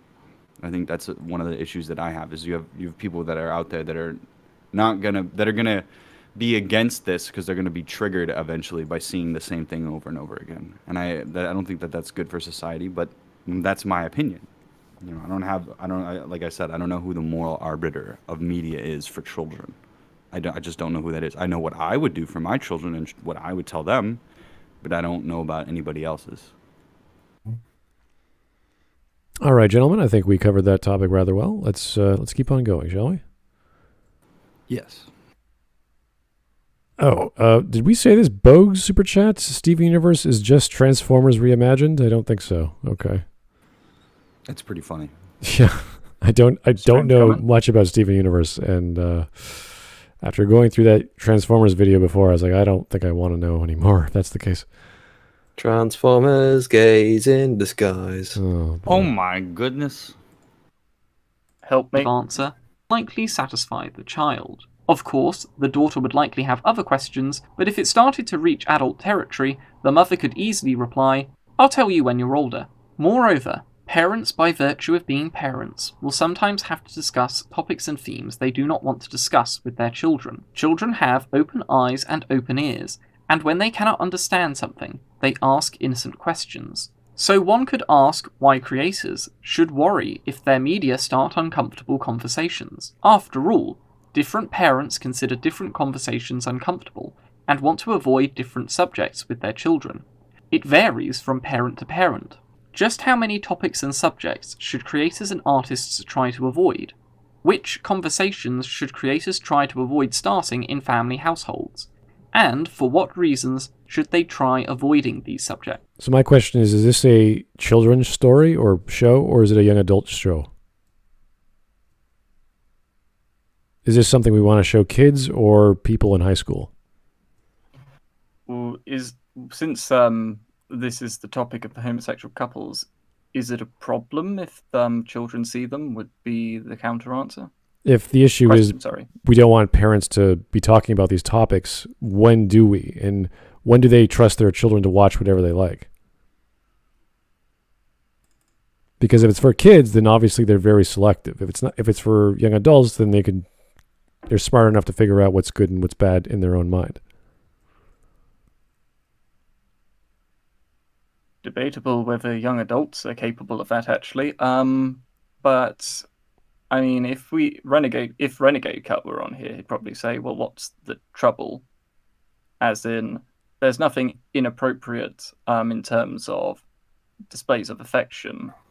So, is it really such a bad thing if young children see it? They may or may not understand it, but is it going to damage them? That's up to the parent to decide, and that's where we say, what is this show for? Who is this show for? Is it for kids or not? If it is, a lot of parents probably won't like these elements by virtue of just Do you think being parents. Sorry. Yeah, have you guys seen the fusing scene from Steven Universe? No. I watched E:'R's video on Steven Universe. If it is what I think it is. I've watched Jay's review, that's it. It's the sex scene, basically. Now, if that is too explicit, then you're going to have a problem with a lot of that. But I think the real question is, do you want the people creating these TV shows to teach your kids about sex through narratives? Well, no. But is She-Ra and the Princesses of Power doing that? Well, that's the question. Is that if you don't want that, then something like the fusing metaphor is going to be something that you don't want in the TV show, from the parent's perspective. Well, definitely. Now, I don't know. I haven't really seen very much of She-Ra. I don't think that they have any literal things like that. But we explicitly heard from Noel Stevenson that she wanted to push the gay agenda in the TV show. Now, if you have a problem with your kids seeing that, then you're going to have a problem with the show. So that's just the reality of the situation. Now, if somebody is progressive and they're like, no, love is love, then obviously, yeah, they're going to say, yeah, I don't care. Show my kid. And if they have questions, I'll answer them in confidence. The whole problem is who is the moral arbiter of our society? Is it the person that's making the TV show? Is it the parent? Is the kid just supposed to be exposed to everything? What are we supposed to limit to? And this is a conversation that our society does not want to have because we don't have an agreement. Well, that's kind of relative to what we just experienced last week with Cuties when that came out on Netflix and the reaction that we got from that. And obviously it's an adult show, but even then, for people watching it, they were uncomfortable who were, been watching movies all their lives. Like, this is not something that you should be talking about or showing and putting child actors through. And they know this director who's done this stuff before, who's done stories like this. Cuties is kind of like an extension of what they've done before as well. So the fact that Netflix had to apologize for it but kept it on, I don't know what happened with their stock or what socially or financially. $1 billion in their stocks. But that's that's nothing really. It's not a big deal. $1 billion here and there. And I don't think it happened because of Cuties either. There's lots of fluctuations in the past several months really in the stock market. But yeah, you could say about a lot of things about the social stock of Netflix and what they've been going through the past week. So that is a good conversation to have about the content of a film, even for adults. So, it's going to keep happening. They're going to keep having these directors doing things like this. They're not pushing the envelope. They're just doing stupid things. Cuties is not a good idea. There's ways to do these things. I always advocate for writers doing whatever they want and talking about topics in the most adult and mature way and pushing the boundary of what is considered comfortable. Then there's things like cuties, which we know you don't need to address. There's no need to talk about pedophilia or sexualization of minors or, going through the process like this. It's writing a story as fiction is one thing, and there's actually making a film or a series about it, which is another. Cuties, like pedophilia, is already something which I think almost people universally agree on. Even people who defend cuties agree that pedophilia is bad. So it's not something which I think needs to be touched upon with social commentary because we already know it's bad. You would think that. Would think that, but that's the next frontier of this shit. Then you hear the critics like this guy, and I posted in the chat there. He's defending all those things you just said, even though he says it's bad. He's actually defending the content therein. He's saying the words. These women are attractive, or these girls are sexual. They're attractive. They're hot. And you're like, dude, he's admitting to this. He's admitting to being interested in minors in a sexual way.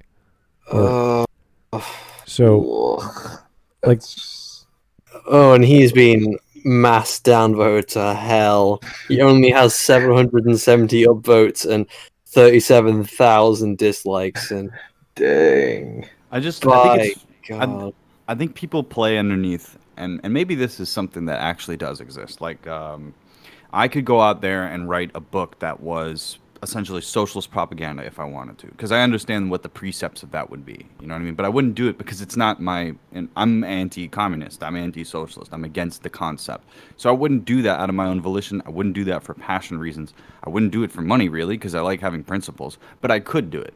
Now, the arc of She-Ra is a lesbian relationship where the former best friend and then the enemy, they basically fall in love and that kind of thing. Now, what I think is interesting about that is that is very similar to the arc of the creator's life. They got married. They were upset that 5 years ago they couldn't get married. That's their perspective. Like, my relationship wasn't legitimate until 5 years ago. People wouldn't let me do that. And then they're going to forward that story and put that out there. And the moral argument against that is, see, you're trying to mislead my children and my offspring down into this life that won't produce kids, and that I'm assuming is going to make them unhappy or is going to lead them to hell or whatever it is. That's what's really going on behind the filter, and we have to live in this filtered central space where we go, oh, well, it's okay to do this, it's okay to do that. And I personally live on a satellite moon, and I'm just looking at everything. I'm like Dr. Manhattan, looking down at the planet, wondering why people are doing what they're doing. So I think that this argument is frustrating because it involves children. If it didn't involve children, people wouldn't be caring about this at all, because children are malleable and learning things. And that's why people are against grooming. There's somebody with a huge amount of experience that has a lot of life stories to go off of, telling a child something that doesn't know any better. And we as animals and we as humans, I think that we give we say, you're the parent, you brought this being into the world, you're responsible for that. And then there's a fear factor when it comes to somebody from outside coming in there and doing something to your kid. And I think that that's the actual conversation that's going on here. So if we lived in a society where everything was fair and everything was open and equal, I don't think that this would matter. But the problem is that people's children are still young and don't know any better. We'd still be having an argument about what to teach kids. And that has to do with morality and building society. What do you want the future society to be built like? That's the impetus to make something that's going to be LGBTQ friendly. It's done out of fear of persecution, and it's done out of wanting to normalize something that people consider to be perfectly reasonable behavior, perfectly reasonable thing to do. It makes sense to everybody. I'm not even going to say it doesn't. But I think that there's a pallor that's been cast over everything based on this fear that makes it impossible to have a conversation or some kind of contrition between these two factions. And I really think it comes down to the family-oriented right wing versus the progressive left wing. That's more village culture oriented.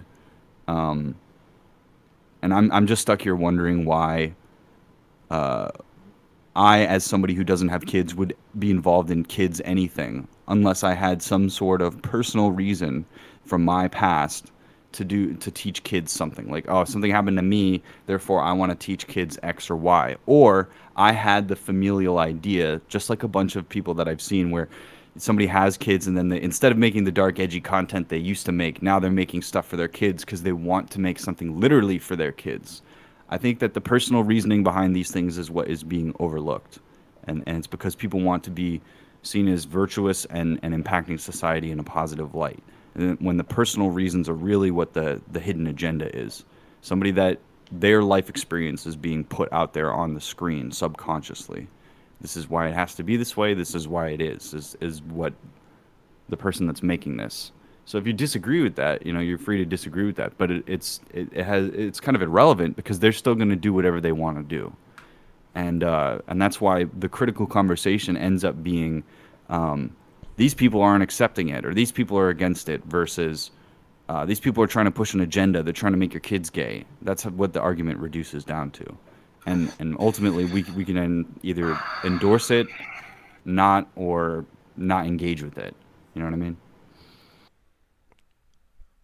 Here is Bogue. Uncomfortable conversations. Did the Holocaust really happen? Yes, it did. Thank you very much for the question there, Bogue. Oh, God. Trying to get this stream cancelled. Yes. That's hilarious. Fantastic. Anyway, that did sort of segue into the conclusion that, I don't know, we can skip to that or we can keep going, that Keck, or sorry, not Keck, I was going to say Kekistan, but Lord Emperor Penguin was, or King Emperor Penguin was talking about later in this film, or in his video, that we should be making arguments that appeal to ethics or morals, as opposed to dealing with the context of the story or the actual making of the story, what makes good stories, etc. So that's interesting. I want to get to that eventually, if we can make it.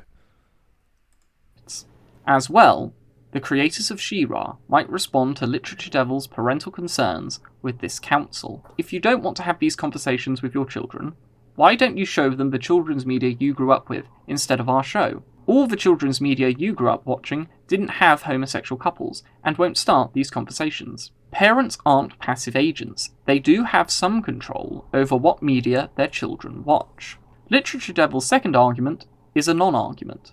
LiteratureDevil asked how many young children, between the ages of 8 to 10, know for a fact they are homosexual, and the obvious answer is very few, and he said this as a counter to Renegade Cut's argument that the show would be beneficial to homosexual children. The problem is, this argument, really a question, doesn't demonstrate how Renegade Cut is wrong. Yes, it is true, only a tiny number of children at that age will know for sure they are not heterosexual, but that minuscule number probably still exists.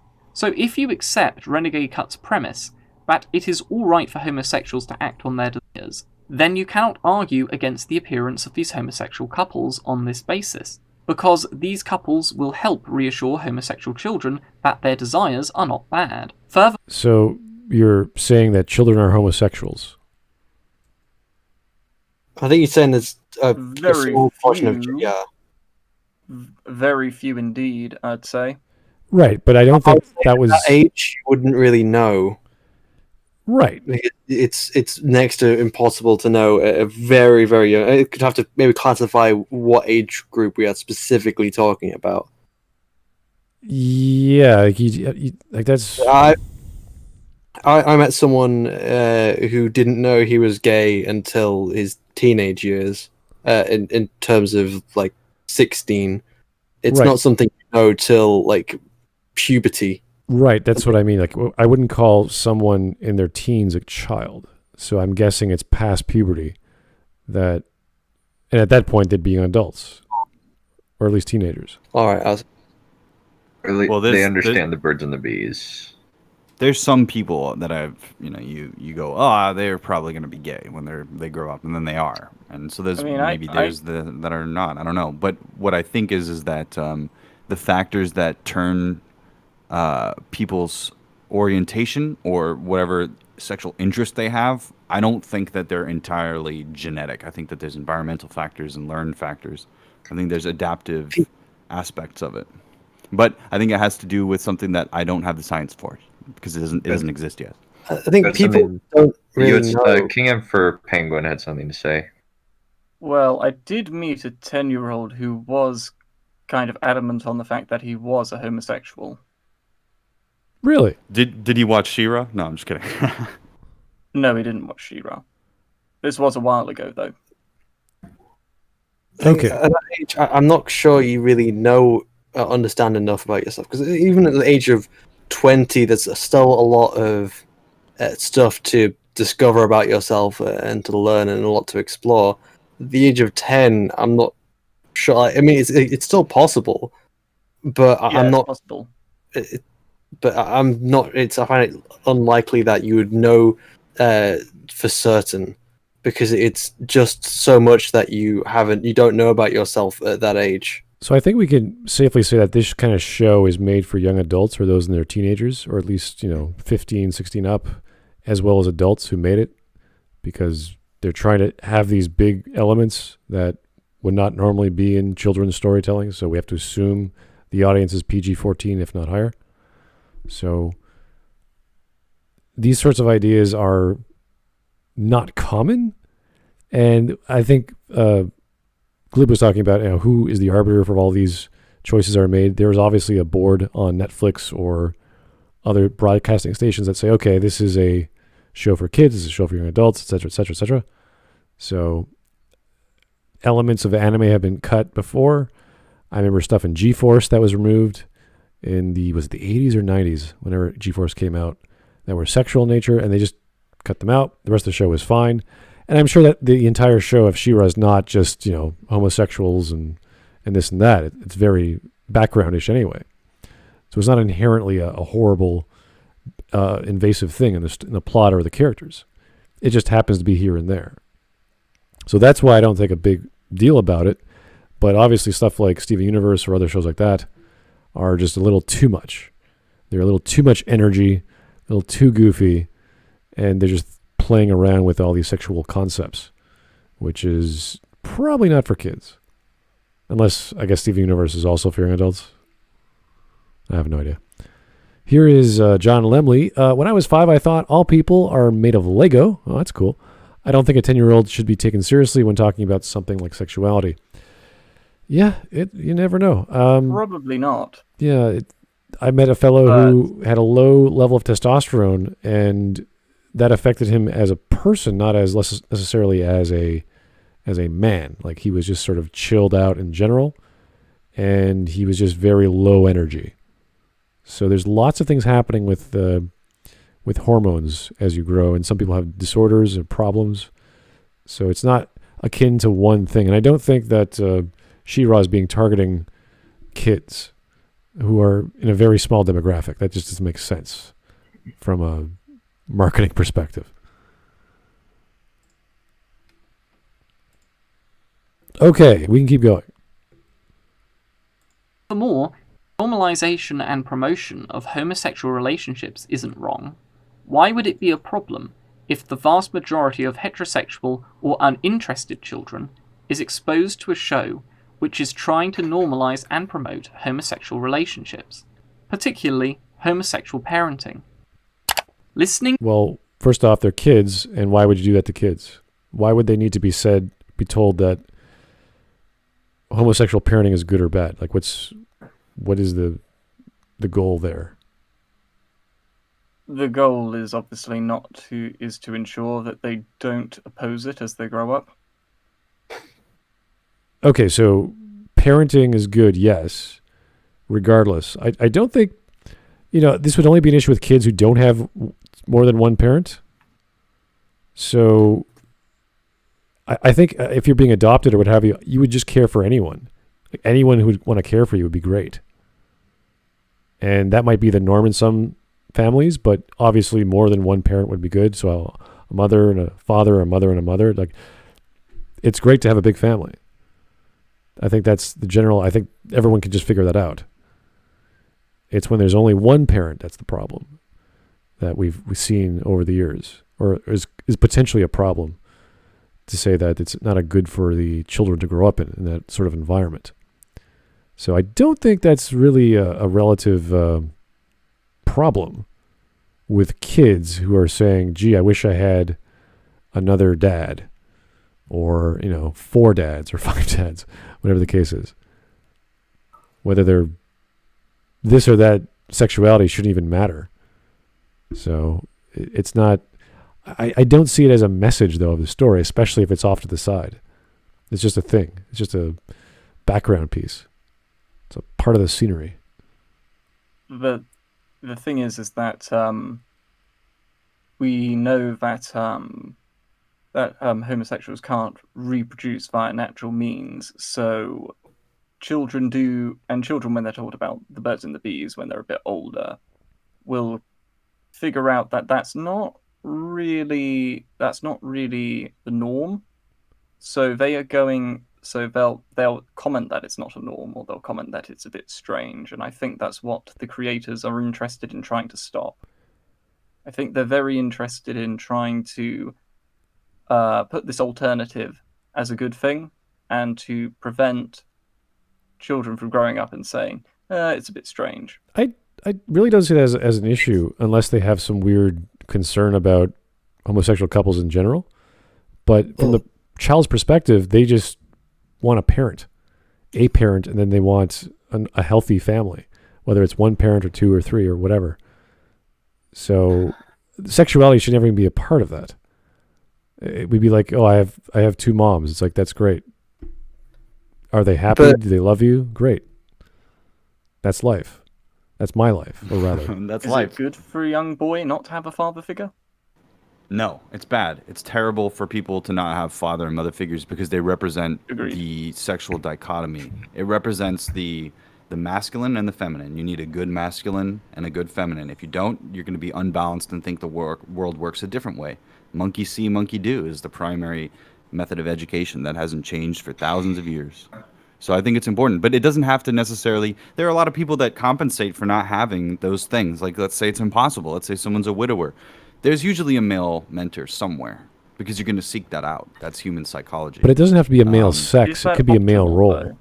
Like Is that what? It's not. The optimal thing would be to have a heterosexual relationship of an extended family with grandparents and aunts and a whole community of people that all love each other and are all related in some way, and then there's other families and you hang out with them as your friends, and then you marry with them and outside of your family and all that stuff. That would be the optimal situation, absolutely. And I think that's not what people are arguing about when it comes to the normalization thing. I think that's the problem that people have, is that they don't want the idea of the family being broken down to be normal.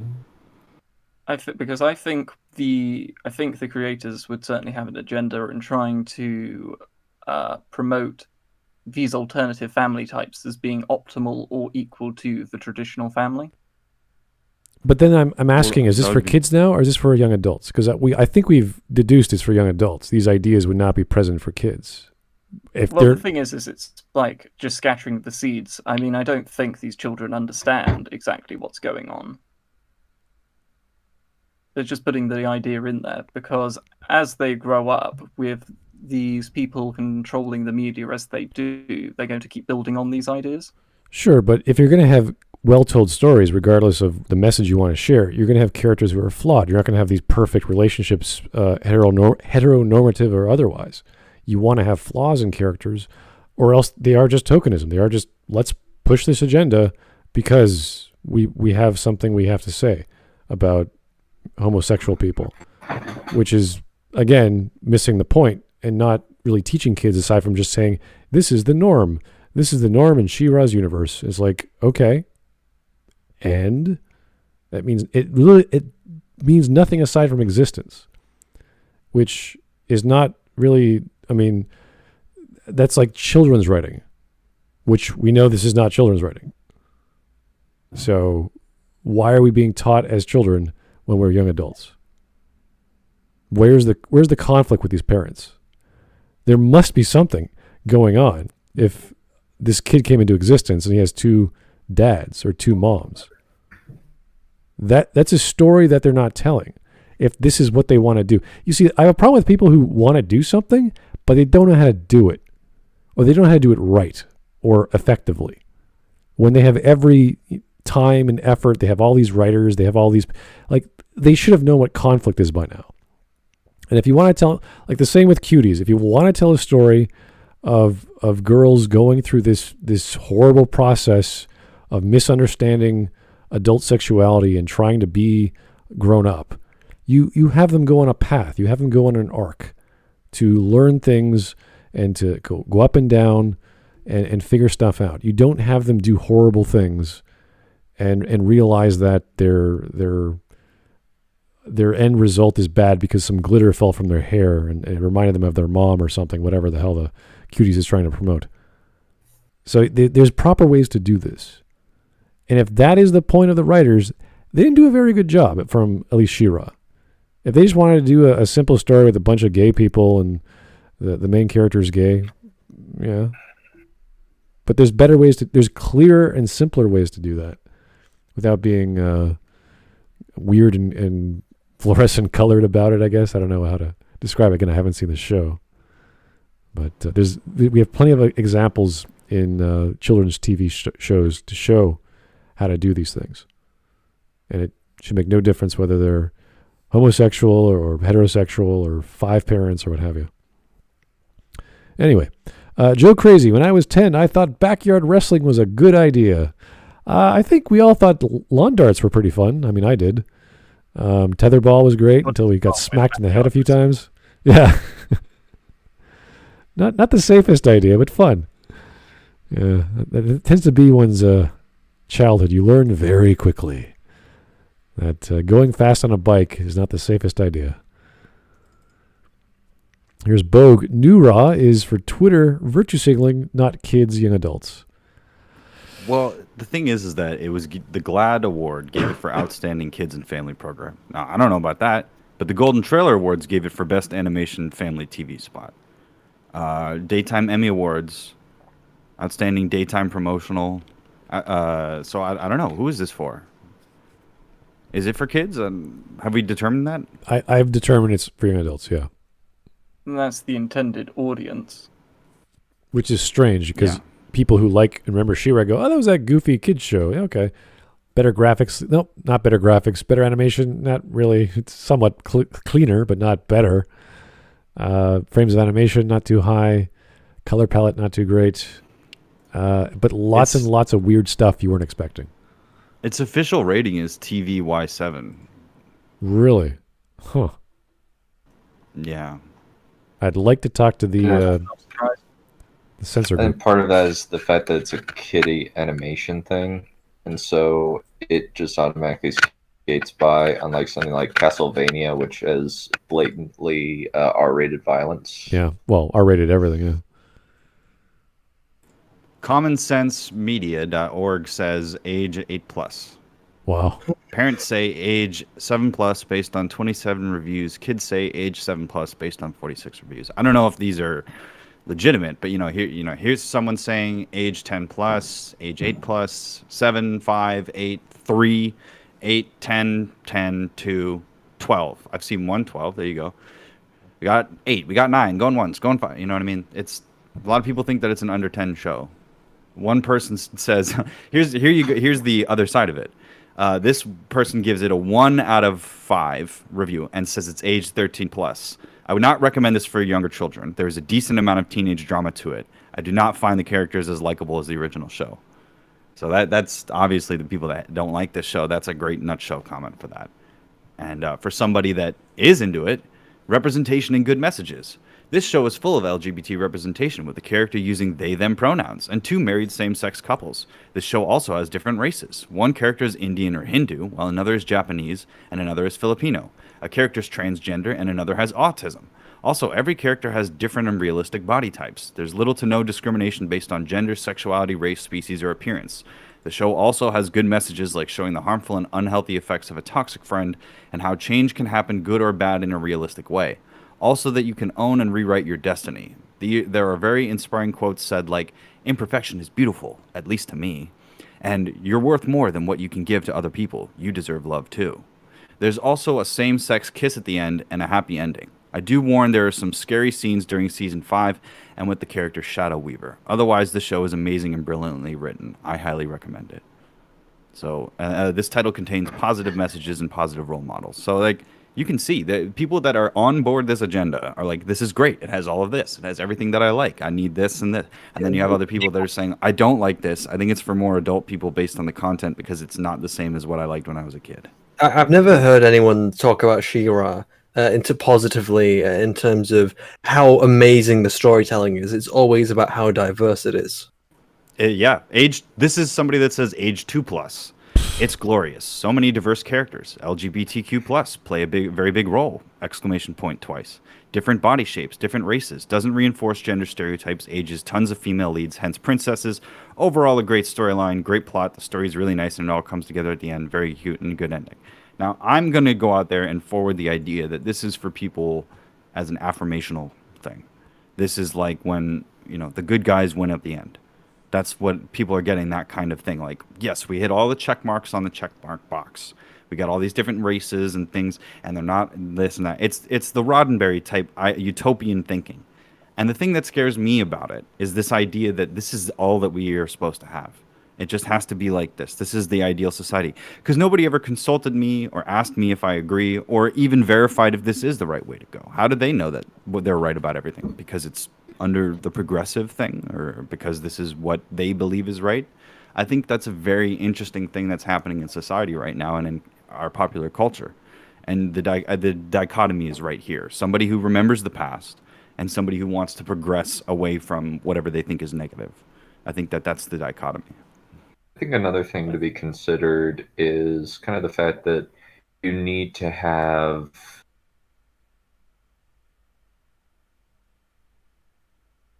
in a way that's bad in a realistic way. Like, for instance, Game of Thrones is a very accurate representation of medieval attitudes toward women, masculinity, and a bunch of other things, and how that disadvantages many people, but it does it in a way that's organic and makes sense.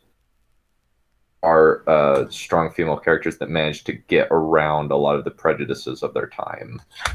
But they usually have to do it through means that are harder than what a typical male character would have. So. Did Renegade Cut write all those reviews under the website? I doubt it. Unless he's got a bunch of empty shill accounts, which I don't think that's Renegade's Cut's tactic. That's Movie Bob's tactic. We can continue, I think. Yes. I want to get through the video. I don't want to hold anybody up. I know it can be verbose. To the live stream again, I forgot to discuss a dismissal, which preceded LiteratureDevil's second argument, and this was a dismissal initially made by Smudboy. As stated before, Renegade Cut argued that the homosexual couples in the show would help reassure homosexual children. He argued that these children need representation in shows like She-Ra and The Princesses of Power. Smudboy responded to Renegade Cut's argument about homosexual representation with the statement, "I don't get it." LiteratureDevil and Dunn concurred. LiteratureDevil thought it was ridiculous and asked when the panel had felt comforted or reassured after watching a film or show which had heterosexual characters and heterosexual romances. To be honest, I find it strange that Smudboy, LiteratureDevil and Dunn didn't understand this argument. Let us consider some demographics. Great Britain, as of the 1st of September 2020, has a population size of about 68 million, according to Worldometer. Now, according to the Office of National Statistics, in 2017, an estimated 93.2% of the British population identified as heterosexual or straight, and an estimated 2% identified as lesbian, gay, or bisexual. Now, the percentages are unlikely to have changed a great deal since 2017, so the percentage of LGB people in Great Britain is still going to hover around the 2 to 3% numbers. And according to Gallup, in 2017, about 4.5% of the American population identified as lesbian, gay, or bisexual. So this means there are very few homosexual and bisexual individuals living in both Great Britain and the United States of America. So, most homosexual individuals in most communities are going to be the odd ones out. It seems like to me in the original video that LitDev was actually talking about needing to be affirmed by watching like a show, for instance. Like a lot of people, I don't think need to be affirmed or need to relate to characters in order to like. They don't. How do I best explain this? I think one example might be Lou Bloom in Nightcrawler. I don't necessarily relate to Lou Bloom like as a person because Lou Bloom is a sociopath, but I can and I think that he's a fascinating character to watch, due to kind of like the performance and by Jake Gyllenhaal, but also because of the writing, because he is he clearly doesn't know how to interact with people well, or what he's learned from a computer, and because he doesn't really have normal human emotions based on like just the tells in his face. I don't think people need to be affirmed by seeing their own sexuality or their own race or their own gender on TV. I'm gonna. If they feel insecure about it, though, they're going to appreciate it. I'm gonna go against the grain because obviously I wasn't there, but I'm gonna agree. I understand Mr. Kep's understanding here. I'm on board. I get it. It's the actual admission from Noel is that she wanted to have content that if somebody was LGBT and 13 or 14 or whatever, or that's how they thought that they were, and they wanted to see more of that, they wouldn't have to imagine that. They would be able to actually have pieces of media that would show them more people that were like them if they didn't have that experience and they felt isolated. That's a very, very common experience for people that are in this very small percentage, which I think also was a good point, is that if you are in this small minority, you are going to feel isolated for whatever reason. You know, I grew up in LA, and when I was going to public school, I was one of the only kids that had pale skin. I was the only one, like, white kid. Like, there was like maybe 10 or 15 of us out of thousands of kids. And I did feel isolated because of that.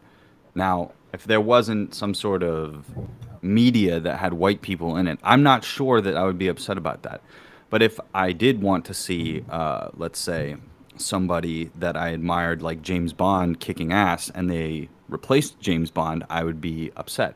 Like, why isn't my guy that I identify with in whatever endeavor, like empathy or whatever, if I, feel, because I'm more neutral, just like the rest of the guys. So let's say I like the idea as a kid of pretending I'm a British secret agent, and to affirm that, I want to go see more of James Bond. Or the inverse, I saw James Bond and now I want to be a British secret agent.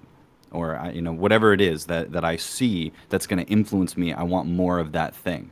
Which to me, the resultant argument for this goes back to what I was saying before, which is I think that if you're going to make this content, make new content and make it for people that are in your age range.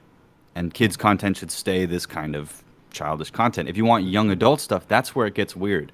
Because, like I was saying earlier, the idea of making mature content for teenagers is where things start to get, like, reality starts to break down. You know what I mean? That's when you get into grooming conversations. You get into how old is the age of consent and ridiculous conversations where we all recognize that there's sort of an unwritten law that there's an adult world and there's a teen world and there's a kids world.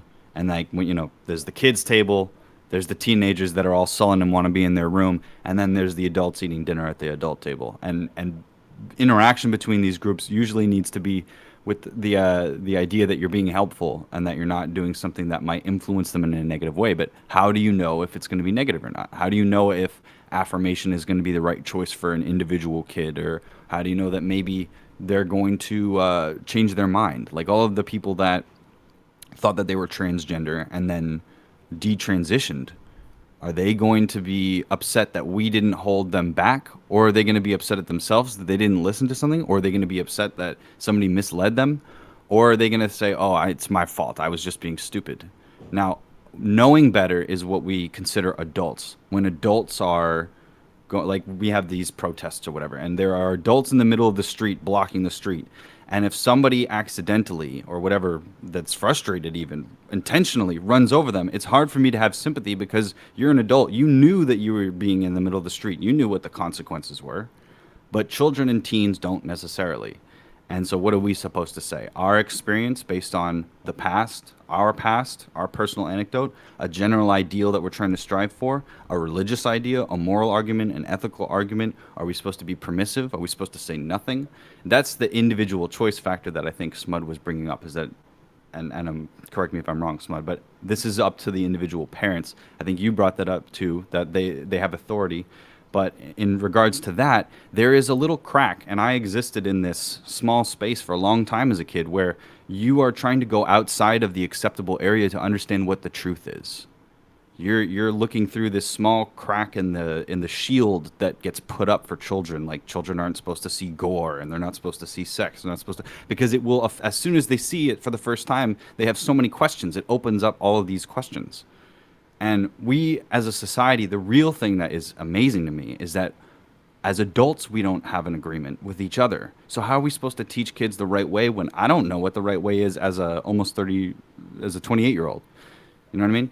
How am I supposed to tell you what you should teach your kids? If you have a kid that was born gay, let's say, that they were always destined to because of their genes, and no matter what the circumstances were, they were always destined to be on that path, then how am I supposed to say that it's not acceptable to be what you are? Or what if it's somebody that is malleable, and maybe if you say, oh, you know what, I think that you're just confused, and they actually do turn out to be confused. It's a very weird question, and I think it makes people uncomfortable because it's responsibility. Do you want to take responsibility for the development of someone else? I don't, except for if they're my kid, I'll take responsibility for that because that's something I generated. That's why I don't make kids content, because I don't, and if I did, I would go by something that would be safe. And by safe, I mean something that I wouldn't think would broach topics that would be first experiences for children. An experience that they've had many times is somebody stealing a toy. An experience that somebody pushing them, somebody bullying them, or, loving your parents, having friends, and maybe you broach on, oh, this girl's kind of cute, but, that kind of thing. Like, very juvenile topics. And I think that that's what people should work down to. I don't like the idea of trying to take someone's hand when they're 11 or 10 or 12 and go, here, let me show you all of this stuff. There's something about that bothers me. I think in regards to your... Go back a little bit. So when I said that, say heterosexuals, for example, usually don't identify with or relate to certain characters based on their sexuality. You responded to what if they have in their insecure because of the minority, and then you related that to your school past. I can only speak for myself and my experiences, but and I'm trying to think of a good way of putting this. So,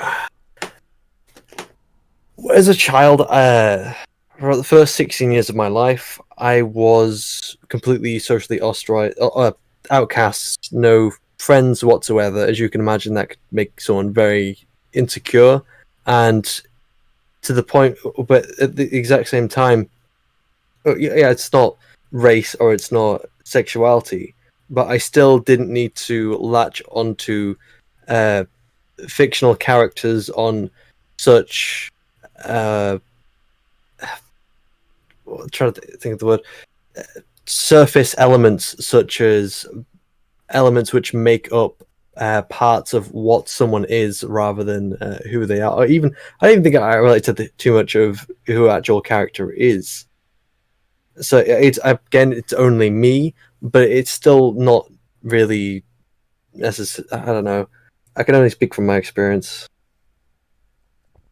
I'm saying that I didn't need to do that.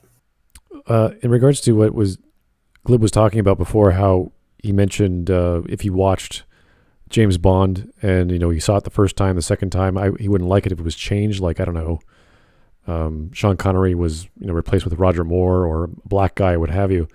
That's based on past experience, not necessarily for continuity, but just familiarity.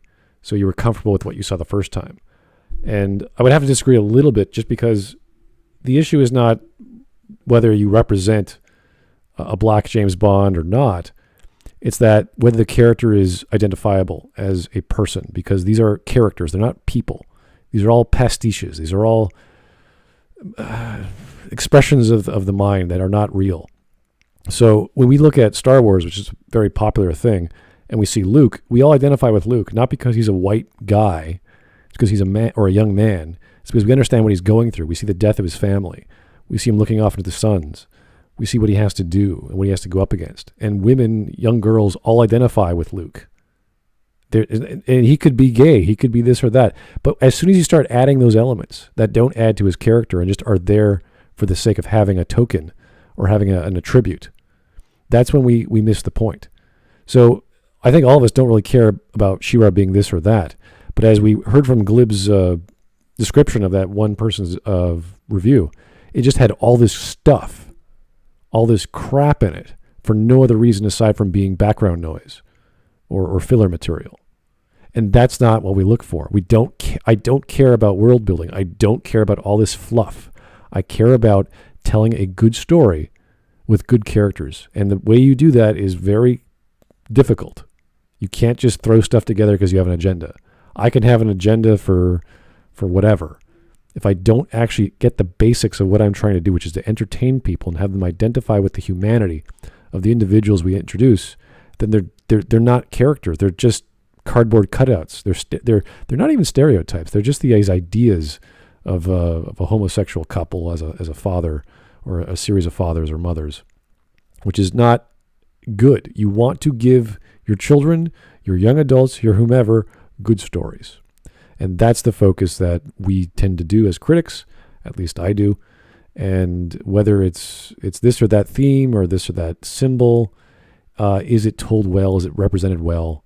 And I wish that were the case with She-Ra. They just threw stuff in and didn't make it a plot point, didn't make it a plot device, didn't make it a character building moment, didn't have a conflict with their parents, as far as I know.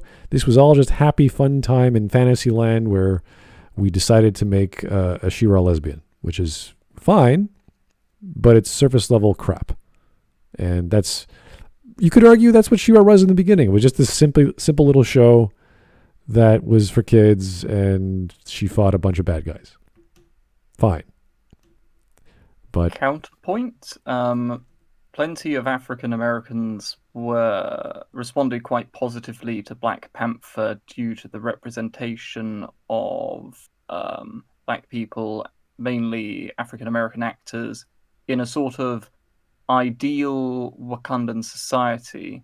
So among some groups, at least, there is this desire for representation, which I think Renegade Cut is speaking at. It's all surface level, though. It's the same argument with Obama, the same argument with any person who's a symbol. And you actually look at their deeds or how they were constructed as a character. I barely watched much of Black Panther. I didn't really get off on the storytelling. I got kind of bored of it. But if that's all it is, you're just affirming what you want. Oh, look, a black president. Let's all vote for him. What does he represent? Who cares? He's black. That's how Obama got into office, really. It's funny that you say that because while I agree that is a subset of humanity and that I don't think that is an ideal. I think that is sort of something that kind of goes counter to what they're trying to put out there. They simultaneously want to have this equality and diversity, but then they also want there to be representation of their reality as it is, which it's like, so then really what the solution should just be is everybody just go make what you want to make, right? Just go make your thing. If you want to have black whatever, go make that thing. If you want to have gay whatever, go make that thing. If I want to have this, go make that thing. But that means that everybody has to be treated fairly with it and accept that if people don't like it, then it's not going to be funded. That's capitalism. And I don't think that like agendas have been working that angle. I think that we need to get back to that. Hello, by the way. Hey, LiteratureDevil, how's it going? LiteratureDevil. Nitty-D. I hopped in to say more goofy stuff and get in more trouble. Well, we're doing the wonderful video by Mr. KingEmperorPenguin, and we're happy to have him for as long as we can. And I think we're just about halfway done from where we started at 10 minutes. I'm getting to the point where I want to get to the point where he's saying what we should have done. This is the most important part of the video, I think. And why I think this is irrelevant, but that's fine, because it's just his opinion. There's nothing wrong with saying, hey, maybe Smudcast should do this next time they cover a video, which is great. I recommend people tell me what to do. And I love those opinions, so I can learn from them. I don't think I remember everything I said during that stream. That's the one that I didn't really like that much. It wasn't all that fun, because we had to go into all this weird stuff. But I had to go into the idea of what I wanted to do is that it's not about. Well, they always argue about representation, and they always say representation this, and these people need to be represented. But they always go surface level, and that's what you always get with these with the woke crowd. Right? You always get it's this surface level. We have to represent these people because they have a certain skin color or a way of thinking. But the idea I always go back to is Peter Parker. Like the idea of Peter Parker. Now, Peter Parker was a nerd. He was bullied, but he wasn't just for nerds. Like the people who like Peter Parker aren't just nerds. Because Peter Parker wasn't the nerd, he was the outcast, and you can play to anyone. Like if you could be a member of the football team, and for some reason you feel outcast in some way. You feel that you have been looked down upon. You might still feel represented by Peter Parker, represented quote unquote. Peter Parker, because he too is an outcast in some way. He too is being ostracized from society for one way or another. Maybe their secret isn't out. Maybe like I said, like I always like to go back to the jockish football player who's secretly a nerd underneath or something. Maybe he feels like he would be outcast or demeaned or ostracized if his secret passion for Star Trek came out or something. It's not about specific surface level ideas. It's usually when you want to give representation, like it's usually like because of the outcast nature of people that have not been so represented. But when the Stanley ideal behind Spider-Man, for example, was that he was an outcast because everyone feels like an outcast sometime in their lives. And when I think as Stanley put it, when Peter Parker puts on the mask, he can be anyone. That's why he gave him a mask, and one of the reasons why he gave him a mask. And the words of Stanley, he can be a white man, an Asian man, a black man underneath that mask, and they can connect with Peter Parker because on a human level, everyone has felt outcast in one way or another. And so this is why I would do is just like this idea of we're just putting people in here for representation's sake, because it's just when they do so, it's a service level, and it's not the fact that like, for example, they might have more Hispanic representation or something. All I see is a Hispanic guy in there. I don't care. It's not really making me feel any better or represented anyway. What does make me feel better, or maybe what does make me feel like represented, is, well, first of all, I don't need that stuff in mainstream stuff. If I wanted that, I would watch a movie centered around Hispanic stuff. But what would make me feel represented, or since you're a comic book writer, you would make your own stuff. Yeah, exactly. And what would make me feel represented, quote, represented or whatever, is the culture. Like the culture, not just the people because of their skin color or their background, but the culture. Like if they celebrate, if there was a show or something that celebrated, some sort of went deep into Hispanic culture, that one I like. But I don't think it should be passed on and as injected into every single iteration. It's a little niche sort of product or something.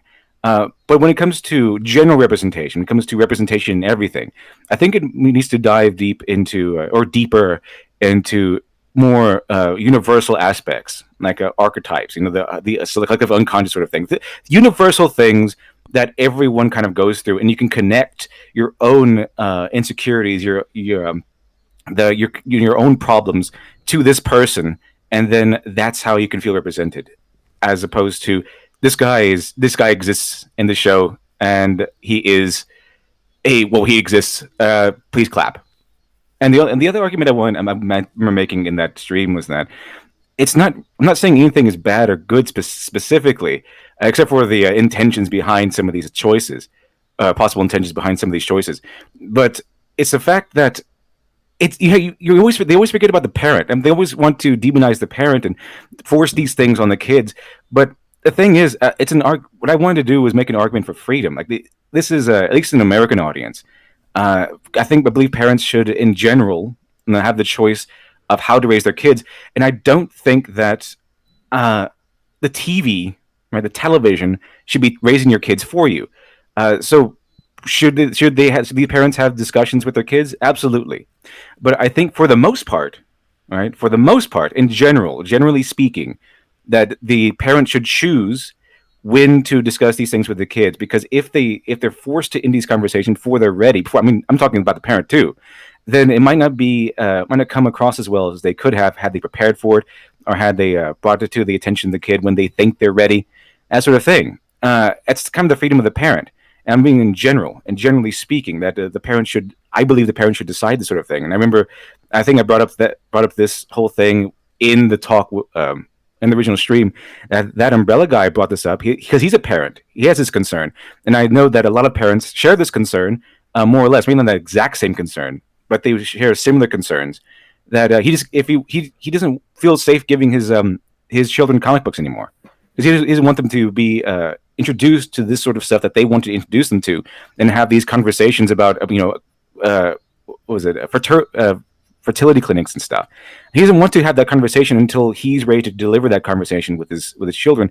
And if the TV starts teaching these things, then you're going to take away the freedom, right? You're going to take away this particular freedom away from the parent and force them into possible situations that they're not comfortable with. And that was one of the things I was mainly concerned with, because if you look at some of these woke creators, I'm not saying She-Ra, I don't know anything about the She-Ra team, but some of these woke creators, they are outright saying that they want to get your children. They want to indoctrinate your children with their ideology. And she said she wanted to push the gay agenda. Explicitly. Yeah. Oh, okay. I didn't know. Really? Wow. They are out. They are, they are that explicit and overt with it. But the thing is, that would be disturbing if it was, the other way around. If there was a right-wing guy trying to push like these overtly right-wing ideologies on your children. It's very creepy. I don't think that's right. I don't think that's you should take away the freedom of the parent to teach their kids the way they want to be raised. And then it's once they get older, the kid can make their own way. They can agree, they can disagree, they can go completely away from the parents' ideologies, what have you. And that was and before I finish my point, I want to say this, and I'll go back to Stan Lee. There's a point in Marvel Comics where Stan Lee was made aware that a lot of kids read his stuff, and then he said, "Well, we have a responsibility now. We have a responsibility to not damage these kids." But the thing with Stan Lee was that he wasn't trying to indoctrinate children or something with his point of view. He wanted to teach them good morals, universally good morals. Be strong, you can be kind to each other, be sociable, things that parents would teach their kids in general. Be sociable, be a good member of society. These are universal lessons that most parents want to teach their kids. It wasn't specific down to you better support this idea or you're a bad person. Only bad guys that hate this idea, or only good guys love this idea. It was like, stealing is wrong, or stand up for your friends, or stuff like that. So at the very least, what it boils down to is that when Stan Lee was making Marvel comic books and he realized that kids are reading them, he kind of changed his ideology or his mentality so that at the very least, he wouldn't make these children worse. Pretty much. At the very best, he would be teaching them good universal morals. I sort of have two questions. How is the existence of woke TV shows for children affect it? How does that actually diminish any parents' freedom? Because the parents still have the liberty and the ability to not let their children consume or otherwise interact with that media. Oh, absolutely. As you were mentioning, Umbrella guy, he doesn't let his children read those comics because he knows what's in them. So his freedom to teach his children or raise his children in the way he wants hasn't actually been affected. Oh, absolutely. And so, it's annoying, obviously, and I think it's wrong, but the actual liberty has not been affected. And I'd ask the question, serious question, Mhm. how do we determine, or how would you determine what a universal moral is? Because if we were to try, if we asked Renegade Cut, for instance, he'd definitely say the type of things he's on board with are universal morals. Oh, I'm yeah. not sure what his justification would be. Well, let's say they're not objectively universal. Let's say that they're American then. Yeah. Well, here's the thing about. Yeah, I mean, I'm not saying that She-Ra should be taken down. I'm not saying they should stop or have their freedom taken away to make She-Ra. My main concern was that She-Ra is usually like it's cartoony, right? It seems friendly and soft, and it's when it's new, it gets popular. It's made based off a very popular intellectual property. So parents having to go to work or just leaving their kid to play around, they might say might see that and say, oh, yeah, this is like a fun adventure for kids and everything. And they might not be able to differentiate that. They might not watch the show first. Who knows? To make sure it lines up with everything that they want to. I mean, they should absolutely. But if it was a instance of letting the kid, watch these kids, what seems to be kid-friendly shows or shows that are marketed towards kids, which She-Ra is more or less marketed towards kids. Y7's been. It looks very kid-friendly. Looks very child-oriented or younger audience-oriented. They definitely have the freedom to take it to say no, you can't watch this, but they would have to explore this show first. And if it's been specifically marketed or seemingly marketed towards a younger audience, they might not. It's like how the concern of that umbrella guy was that he used to be able to pick up a comic book off the shelf and just hand it to his kid. He can't do that anymore. He's going to have to go through the comic book to make sure that there's none of that woke agenda things in there that he doesn't want to expose his kids to. So now, the parents no longer have the freedom to just sit down, get their kids, and then give them something consumable but what's being told to them is consumable by a younger audience. They're going to have to go and filter it out if that's part of their concerns. And the second part of that was that what was it again? The second question? Well, how is one supposed to derive a universal moral? Oh, right, universal moral. Well, the thing about the universal morals with the way Stan Lee handled it is that basically there's teaching them morals on how to that would help them integrate with society. Become a functioning member of society. That's basically what I think the premise was. Be friendly, be kind, be basically, I guess, the four principles from four cardinal virtues from Plato. Have be able to stand up, be able to be courageous enough to go into the unknown, to take chances, but to also be able to be hit. Be ready when there's problems. When problems arise, be tempered enough to hold yourself back when you're angry or when you're overly emotional. To know a balance within yourself, so you don't go out and punch Yahtzees or something because of a tweet on Twitter made you angry. Have some self-control, basically maturity. There's something you would see from an adult. These are things that I think superheroes or early superheroes anyway, kind of try to teach us, especially with the journey of Peter Parker, where he did start off as this selfish, self-absorbed guy because he's been bullied his whole life, but he was taught this lesson. That with great power comes great responsibility. It's not about revenge. It's not about self-gratification. It's about being a hero, maintaining control, maintaining your ethics, and knowing what justice is. A sense of fairness. And these are things that we get from superheroes. Or we used to get from superheroes quite a bit. So, what a universal moral is, mainly, I would say, maybe American moral, maybe or whatever, is that.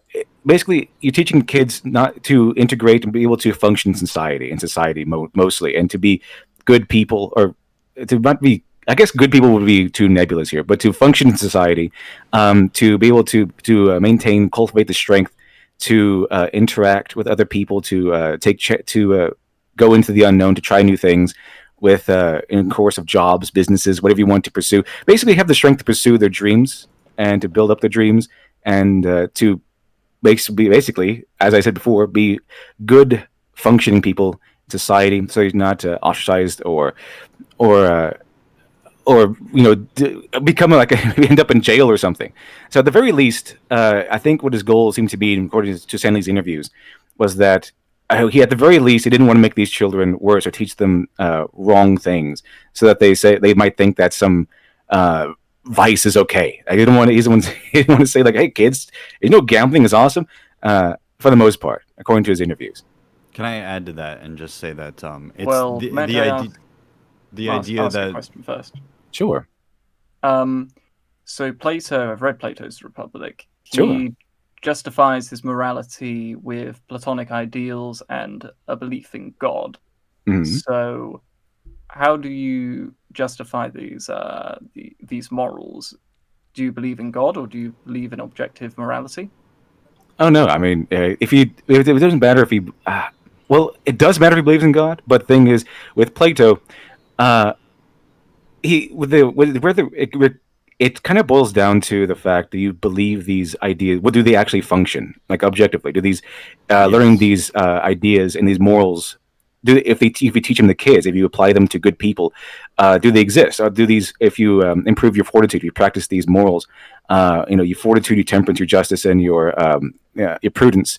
Ability to make good decisions, your sense of fairness, your ability to endure the unknown, and take the pains of life, and all these things.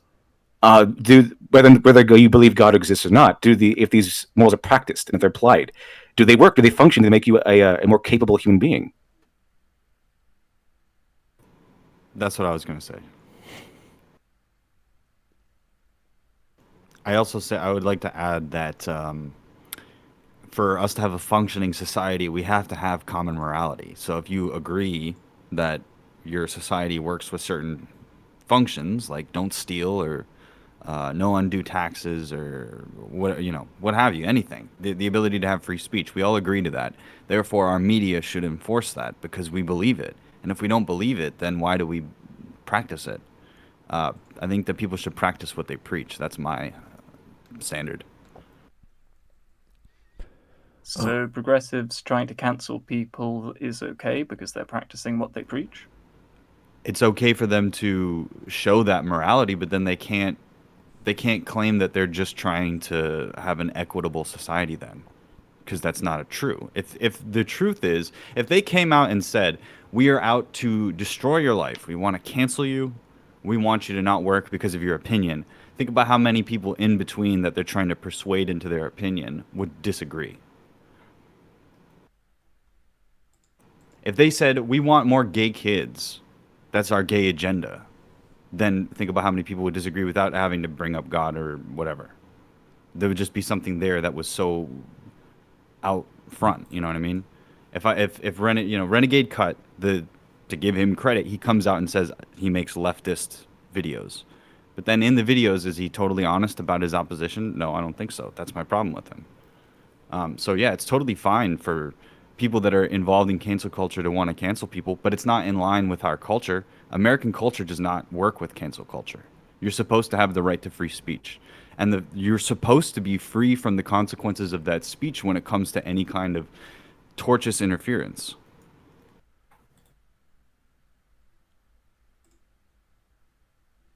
But they are being honest to their beliefs and practicing what they preach when they try to cancel people. Like, they don't pretend that they don't want to cancel people. No, they don't pretend that, but what they're doing it for is antithetical to our culture. Our culture is not built on cancel culture, like I said. What they're doing is against American and Western values. The cancel culture is evil. That's why they're doing it. Yeah, the cancel culture is a severe lack of justice, severe lack of fair play. That's why we have a justice system, that's why we kind of deem it as immoral. Well, a lot of people do, anyway. They can be faithful to their value system, but their value system is antithetical to what we believe in as Americans. You know what I mean? You can believe that everyone you can believe that socialism should be the way, or that we should have a kingdom in America. That's antithetical to what we have set out. That'd be seditious. That'd be really funny if we got a king in America, so we kind of went this opposite way of Britain. Like, the Britain eventually got out of their monarchy, or for the most part. And then we started off without a monarchy. We just went into one. That'd be most unfortunate. But that's the thing, is that the universal moral set that we have in America, let's say, is the right to free speech, the right to assemble, the right to a speedy trial, innocent until proven guilty, and then we have morals that aren't necessarily rules, because you can't really treat others the way that you want to be treated a law, because that is a little bit subjective and more of a personal, individual, behavioral thing. So we don't have necessarily, we can disagree on local cultural customs or values, as long as they don't go against what we've enshrined in our Constitution as rights and things that we believe in. So there is such a thing as being antithetical to the moral system of America on multiple levels. So if you're advocating for the overthrow of the government, that's against our morals. You know what I mean? If you're advocating for like the seditious overthrow, if the government has suddenly become antithetical itself, if there suddenly became a communist party that was in control of America, you would be in your American value system to rebel against that. That's what the Second Amendment is about. But we do have a system that was intended to work a certain way, and I think people don't like to hear that, because even though you have individual freedoms and rights, we still as a group have certain responsibilities and certain things that we are expected to live up to. Whew, we got a whole bunch of super chats from Bogue. They're about half an hour old. So let's go through those. Wow, get those, yeah. Yeah. Here's homosexual children. This statement troubles me. Yeah, that was from a comment I heard on the video. Yeah, that's taken too literally, I think. I don't like the idea of sexual children in general. What statement was troubling? Yeah, it's not a nice thought. What statement was troubling? I guess I missed it. I know I came in late. 10-year-old kid who was 10 who said he knew he was gay. Oh, okay. And here's more Bogue. Counterpoint. Not all blacks are gay. Oh, okay. Thank you. Doesn't actually refute anything I was saying, I don't think. No, he's joking. Yeah. You have the freedom to not eat the poisoned apple. Okay, a little bit of geez, is that Cinderella or Snow White? Yeah, Snow White. Snow White. Yeah. Okay. Diogenes is greater than Plato. Stop blocking my son, LD. Oh boy. I don't know. Diogenes is awesome as a cynic, but said a lot of antithetical things to Plato. So I don't know if that's. Yeah, I kind of prefer Plato. I haven't done a deep dive on Diogenes or anything. I have more exposure to Plato, but I do like Plato. So I'm not really sure if I like Diogenes. If I actually did do a deep dive on the guy, he's pretty amazing. But he's great, but he doesn't take responsibility for civilization. He distanced himself from civilization. He doesn't like the family unit. He doesn't like a lot of things. So he just sort of says, "To hell with you all. I'm going to do my own thing," while living in poverty and eating crusts of bread and drinking water all day, and onions, crusts of bread and water. That's his diet. So, yeah, he's great. Yeah. Again, universal moral. Treat people how you want to be treated. That's the golden rule. That's what we've heard all throughout Christianity. Variant of love thy neighbor as I love myself. Pretty much. Yeah, Yep. that's the ideal. Wait, wasn't that originate from Greek philosophy, if I remember correctly? That the golden rule. It's been around since antiquity. Yep. Yeah. So it's prevalent in all the major religions, essentially. So it's kind of a given. And we can talk about ethics and morals to be different. Ethics are usually based off the rules of society. Morals are based off your interpretation of what's good and bad at the time for your own scenarios. So I don't know if universal morals are a thing, or how you can properly gauge that. But we can talk about how societies in general have universal or very similar rules, like don't kill, don't steal, etc. So yeah, we can say. And I think when it came to Stanley, I think those are the ones he kind of boiled it down to, and I kind of agree with him. With when he wants to write, if he's writing fiction for what he learned to be kids, like a younger audience, he said, okay, well, we're going to have heroes start to be more moral and teach them, hey kids, did you know killing is wrong? Did you know this is, don't steal? Those sorts of things. That was a big thing though, because a lot of people were on his back. Like I don't know exactly which religious groups saying that the comics are from the devil and they're bad for you, and they show all these horrible elements to kids. I know one comic that is from the devil. So yeah, well, at least one. That's a given, but. yeah, that was sort of what he was going up against at the time. So it makes sense for him to say, like, I don't want to hurt kids. What are you talking about? Trying to get kids having a great time and explore their imaginations. So Marvel Comics was born. And here's Toasty Danny. I just got back from class. What did I miss? You missed Shiny. He's gone. All kinds of talk about She-Ra's intended audience. And we're getting to the good stuff. We I don't know how we got to Plato, but wow, we just went right through it. And that's one of my favorite topics, but we can't focus on that. We have to focus on the main topic. So let's keep going. Let us imagine a somewhat hypothetical situation involving a homosexual boy. A boy who may watch shows like She-Ra and the Princesses of Power.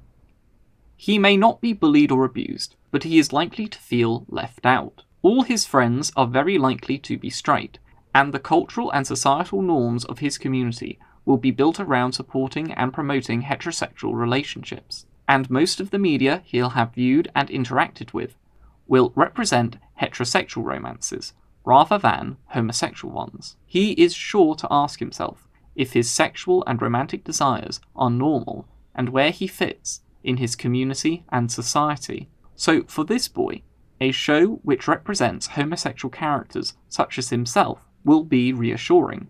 A similar thing is at play for the boy raised by two men or two women. Again, we can say this is all surface level stuff, considering the depth of characterization on the show. So background characters, the fathers, the mothers, they're gay by proxy. It's like, yep, they're there because we said so. There's no depth to them. There's no conflict with them.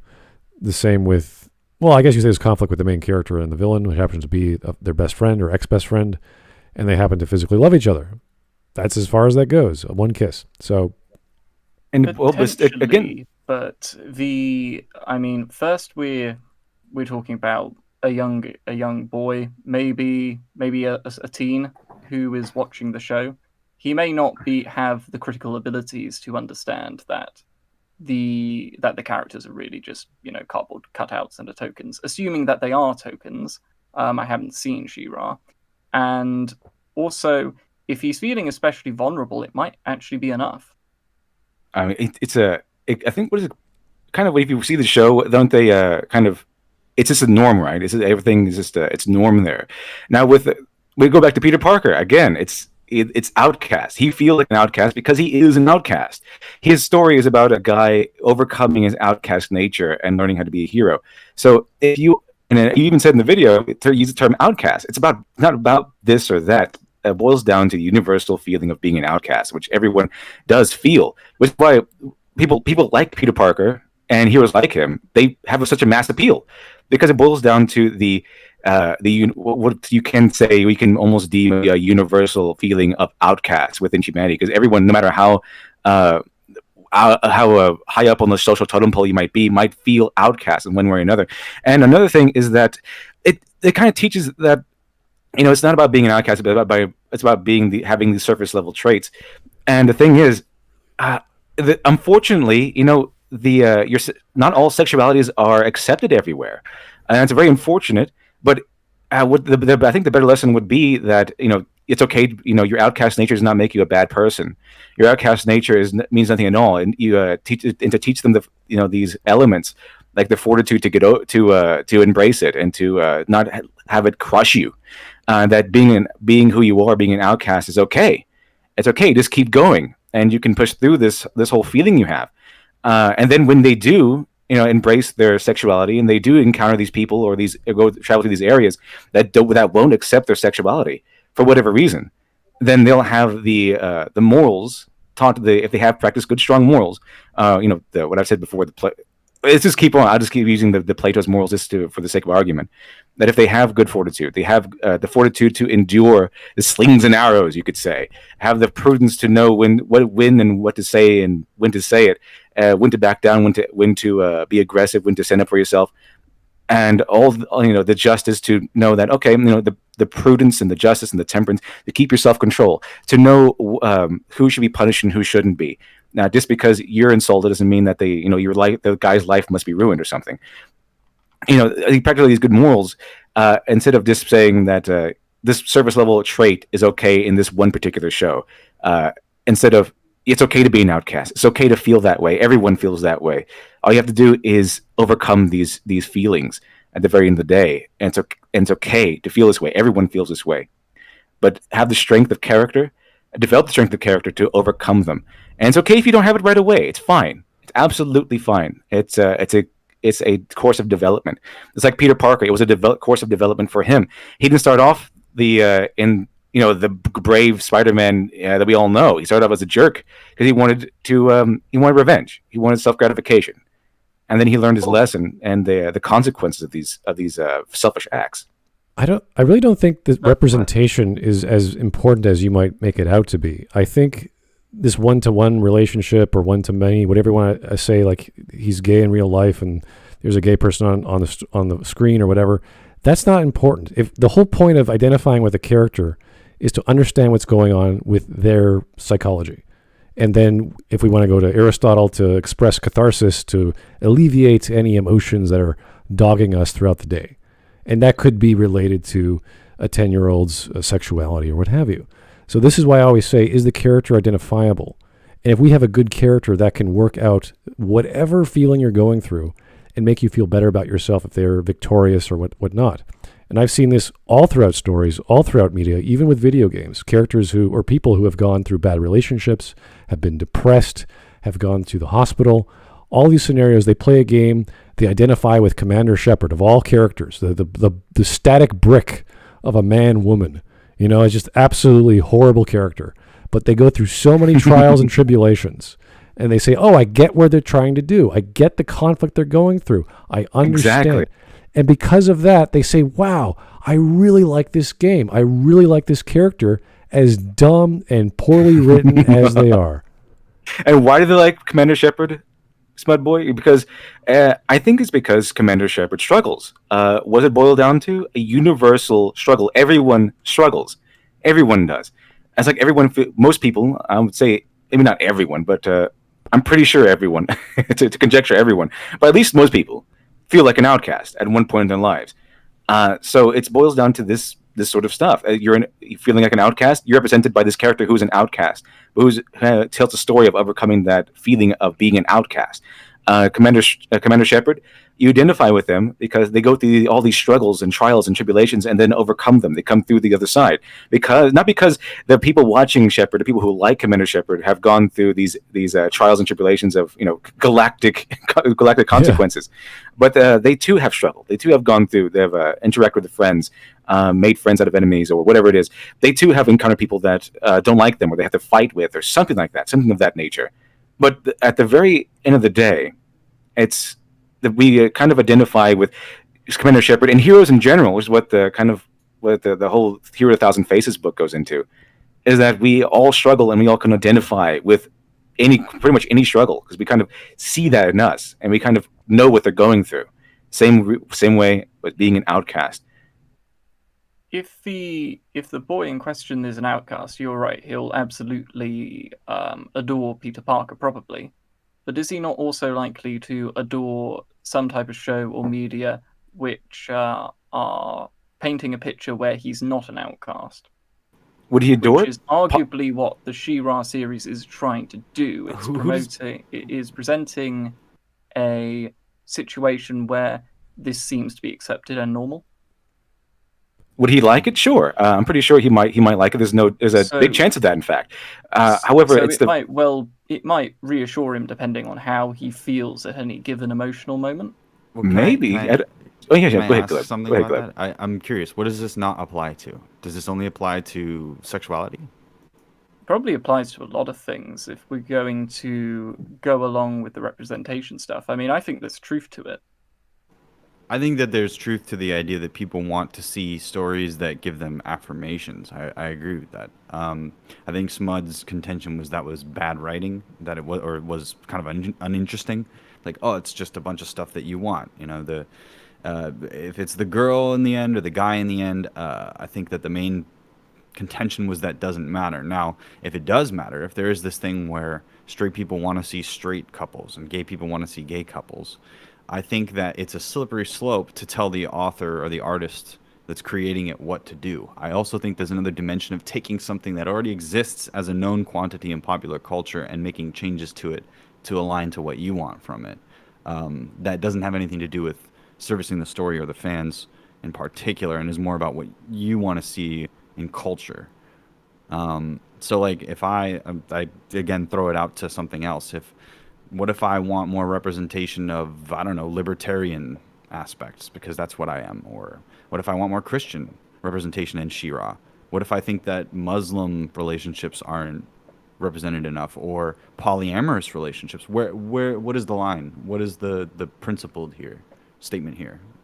You know, I think that anybody, again, can do what they want to do, and people are free to disagree with them, because it should be an even playing field. However, there are things that go against the cultural interests of the people that are in the society on a quantitative level. Like you mentioned in your video, there was 2% in one statistic, and then there was something like 4.6 or something identified as LGBT. So if we're being 1-to-1 and we're assuming that we should be proportional, that means that only 4% of the content should be LGBTQ and the rest of it shouldn't be.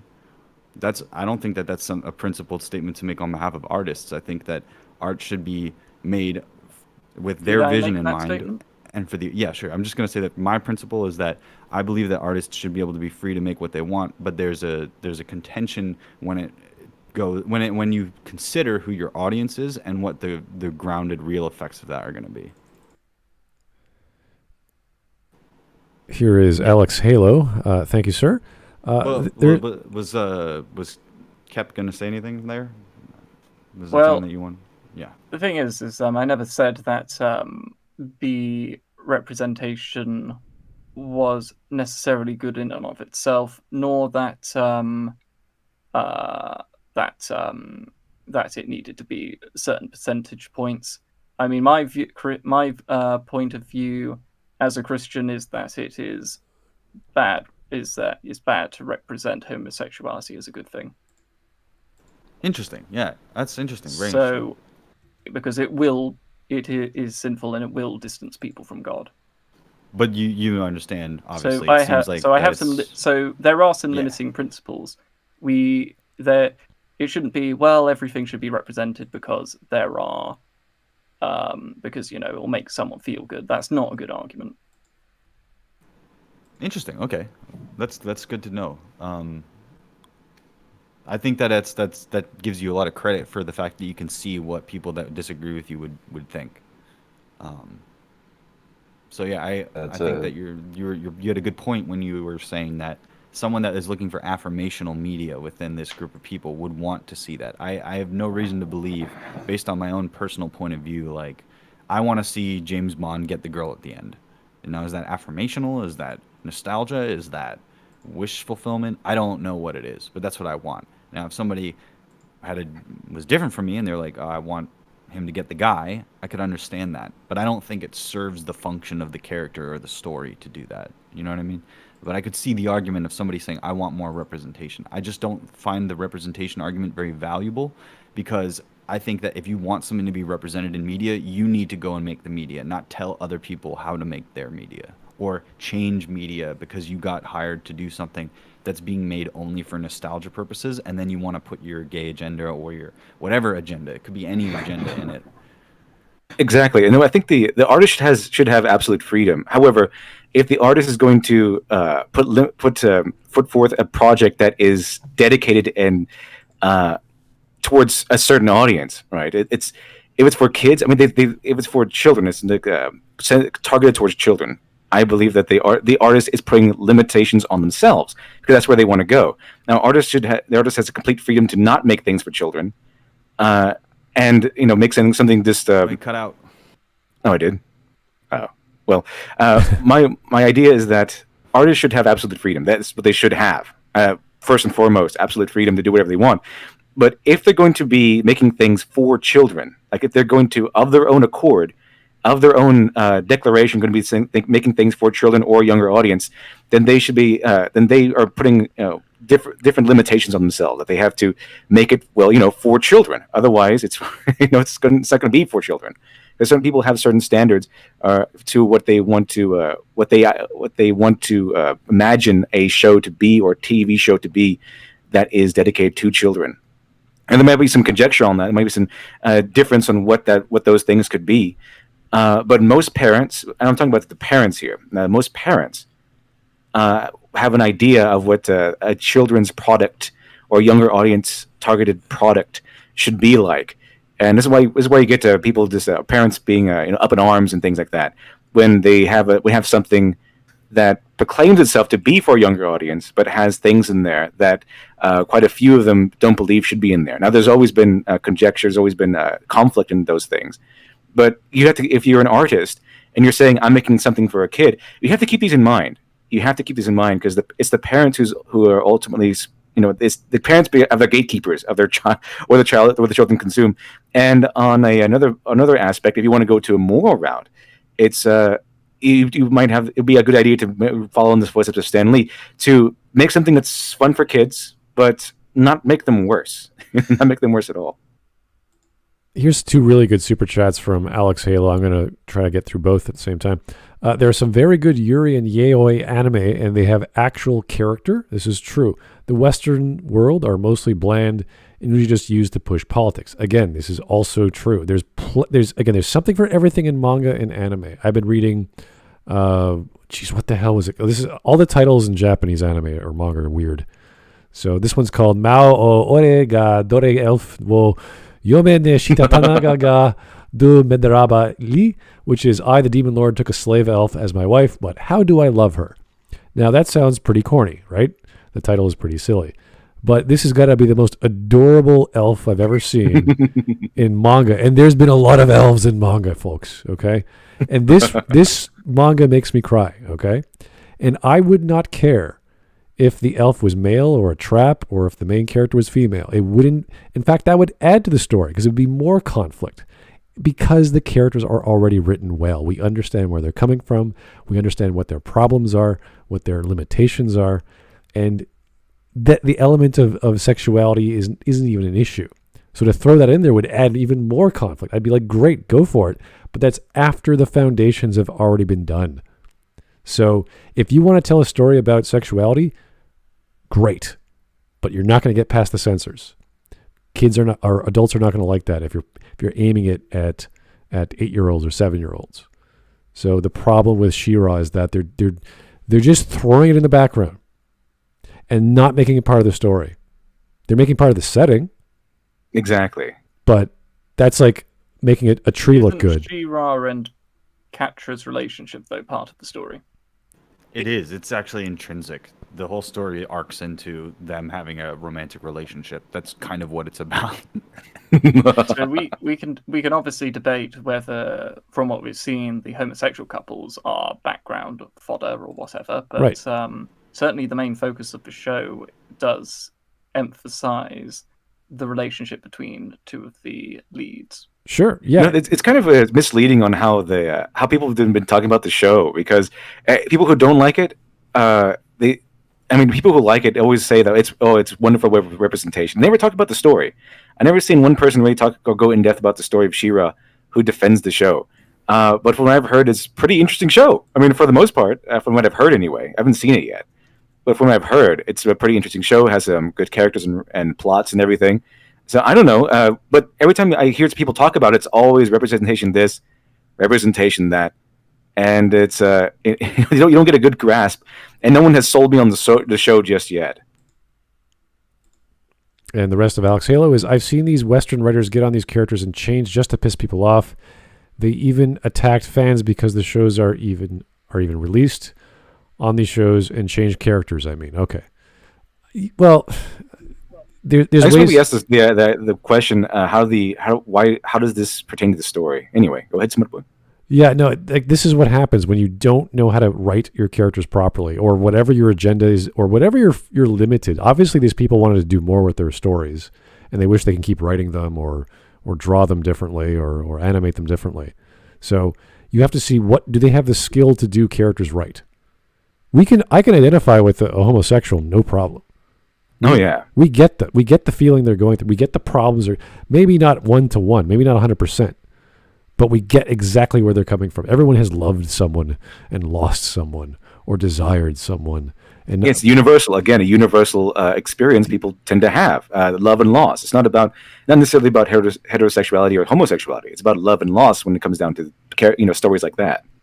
Yes. So this is very important to identifying with characters. We need to explain things properly to the audience, why people are behaving the way they're. And it doesn't matter what the conflict is, so long as we get the conflict and we say, there it is. She loves a girl. She doesn't want to kill her. It's like, okay. Even though it's not spelled out, everything she does in the story is she's about to plunge the knife into the heart and she just can't do it. She just... I still ship Hannibal and Will Graham. Oh, yeah?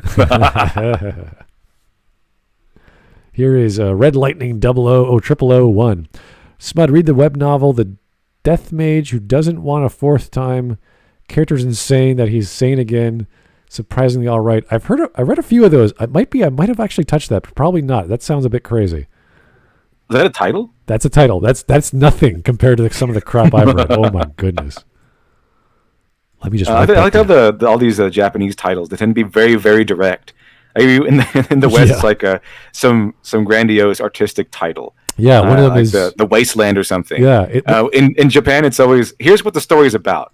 Okay, you want to read it or not? It's like the author just planned one comic and didn't realize he could keep making more. So they base it off the one conflict in the story. Like one of them is called Release That Witch. It's a pretty popular, I think it's a manhwa. It's a different style of comic, Eastern comic. And that was the whole thing. This guy gets reborn into this other guy and he's in charge of things and he orders the people to release a witch. And witches are a whole subset of this culture, and they have all these magical powers, and they're all shunned. And he's an engineer, so he I don't know how he got killed in Earth, but he brings all his engineering skills to the medieval world, and he revolutionizes the entire world. While these witches are like in awe of him because he knows so much, and he's giving them like refuge in a society. One of the fun, because he's talking about engineering stuff I know, and I'm like, oh my god, I would be fascinated by an actual story about, like if you had a gay character and they had flaws that were related to their sexual identity that were honest and it wasn't affirmative, just like how most relationships are covered in movies that are, that people are flawed and they're delving into something real. I like that, but I don't like this wish fulfillment stuff that's sort of surface level. You have to create this representative fairy tale for children. And like, why? Because your inner child feels broken? I don't get it.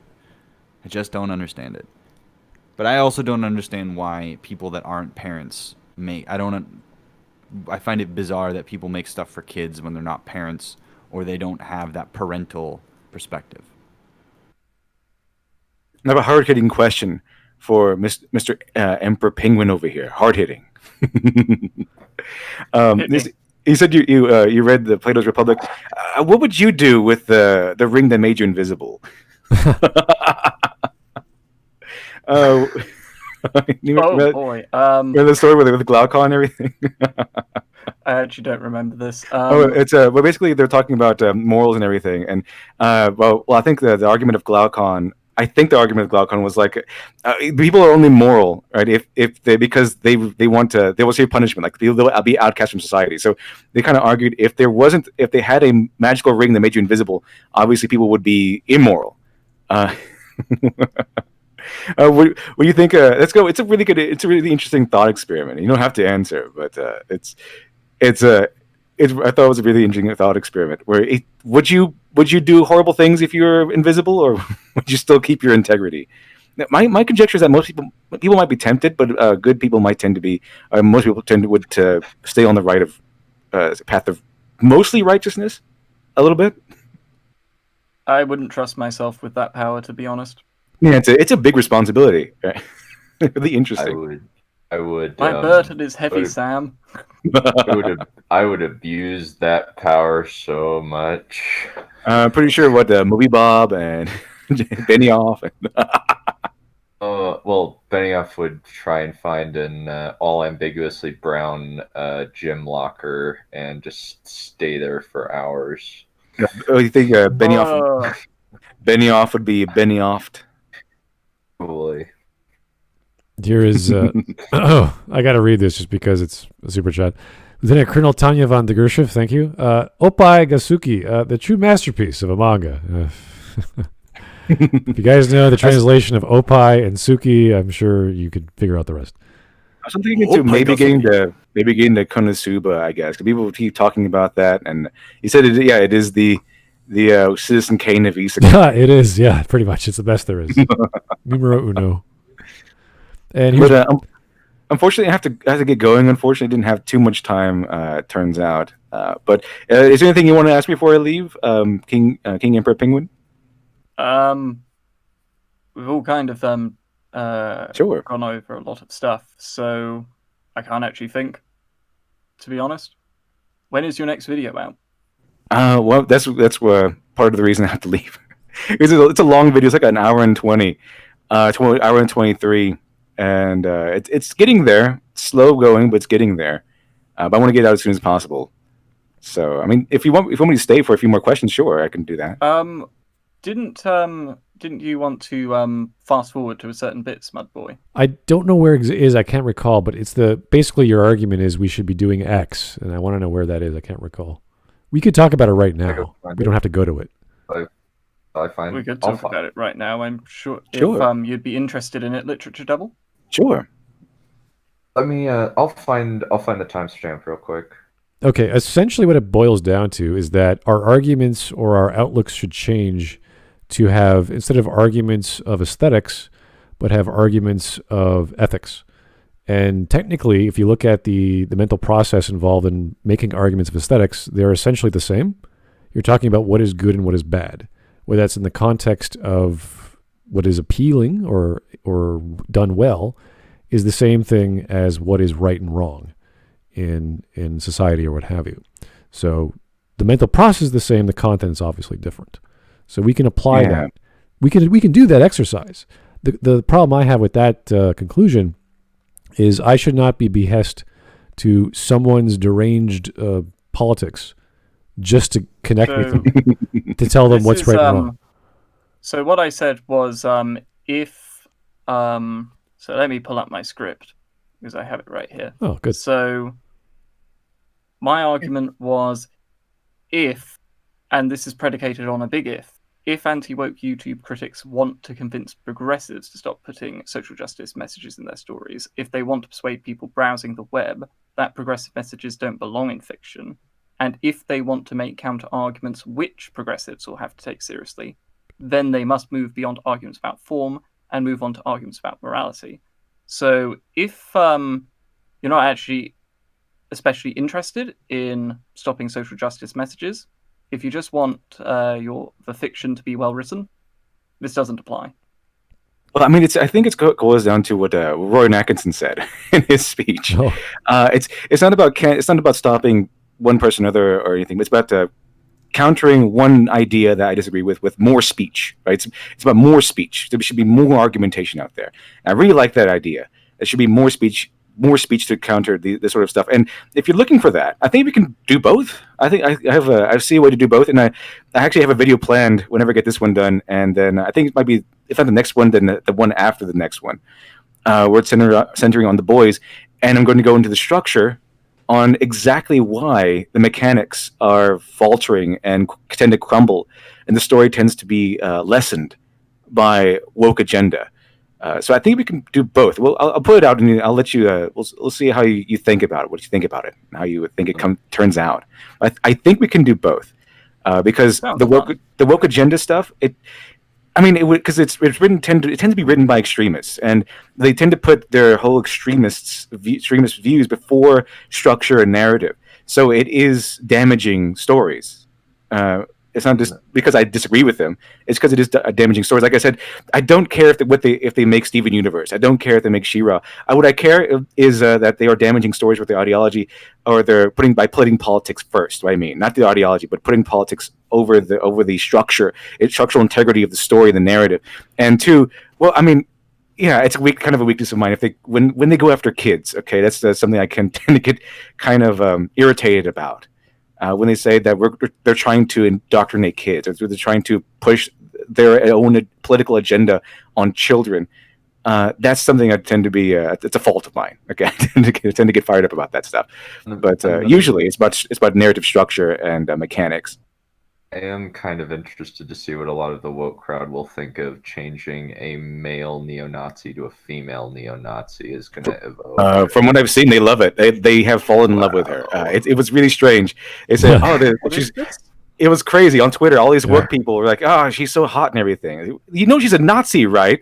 I guess you can be a Nazi if you're attractive enough, according to woke Twitter. Well, that was always true. Maybe woke Twitter is just filled with simps. Oh, without a doubt. Without a doubt. I go into and it's not even an insult, really. I talked about this morning in Morning Nonsense, but I go into psychology of it on this next video. And I think the quote that was from Joseph Campbell's The Hero of 1,000 Faces was that there was a revert. I'm paraphrasing here. Obviously, I don't have the book with me, but there was a reverse in the United States. There was a reverse pathos, not to grow old, but to remain young, not to leave the mother, but to cleave to her. And essentially boils down to the whole idea of these same guys, even though if they're married or whatever, however, regardless of level of success, that they are just still stuck being boys mentally. They're still worshiping at their boyhood shrines. And it's kind of what a simp kind of is. They still have that childish mentality. I brought up this morning. I brought up Leon the Professional, because there's a conversation in there, a quick exchange in there, where Matilda says, "I'm already grown up, Leon. I just keep getting older," and Leon says, "I'm old enough." For me, it's the reverse. I'm old enough. I need time to grow up. So it's a difference between you're old enough and the mentality of are you grown up or not. And it goes into the whole thing about rites of passage and stuff, but that get more technical. All right, gentlemen, I think that's been a great, wonderful session we've had with everyone here. I would like to close it off if everyone's okay with that. Sure. Yeah. All right. Well, thank you so much for everyone that's coming. I really appreciate LiteratureDevil popping in there. I know you're busy. Dunn, you've been great. Thanks for tuning in. Always as glib as glib, and that's always appreciative. And KingEmperorPenguin, always a pleasure. I know we've talked in the past, friendly, and we continue to do so. Keep up the good work, doing random great stuff on your channel, and we'll be happy to bug you in comments and Twitter and Discord if you choose. So, thank you for inviting me. Yeah, we appreciate it. So thank you, everyone. If you have any other suggestions for video to cover, leave them in the Discord. And hopefully this same time, we'll be done if Jessie Jenner decides to grace us with her presence next week at 5 or 6. I'll try to listen to that. Yeah. I'm always up to talking about Star Trek. It's going to be awesome. Star Trek with Jessie Jenner. All right. Yeah. So thanks a lot, guys, and we'll talk to you soon.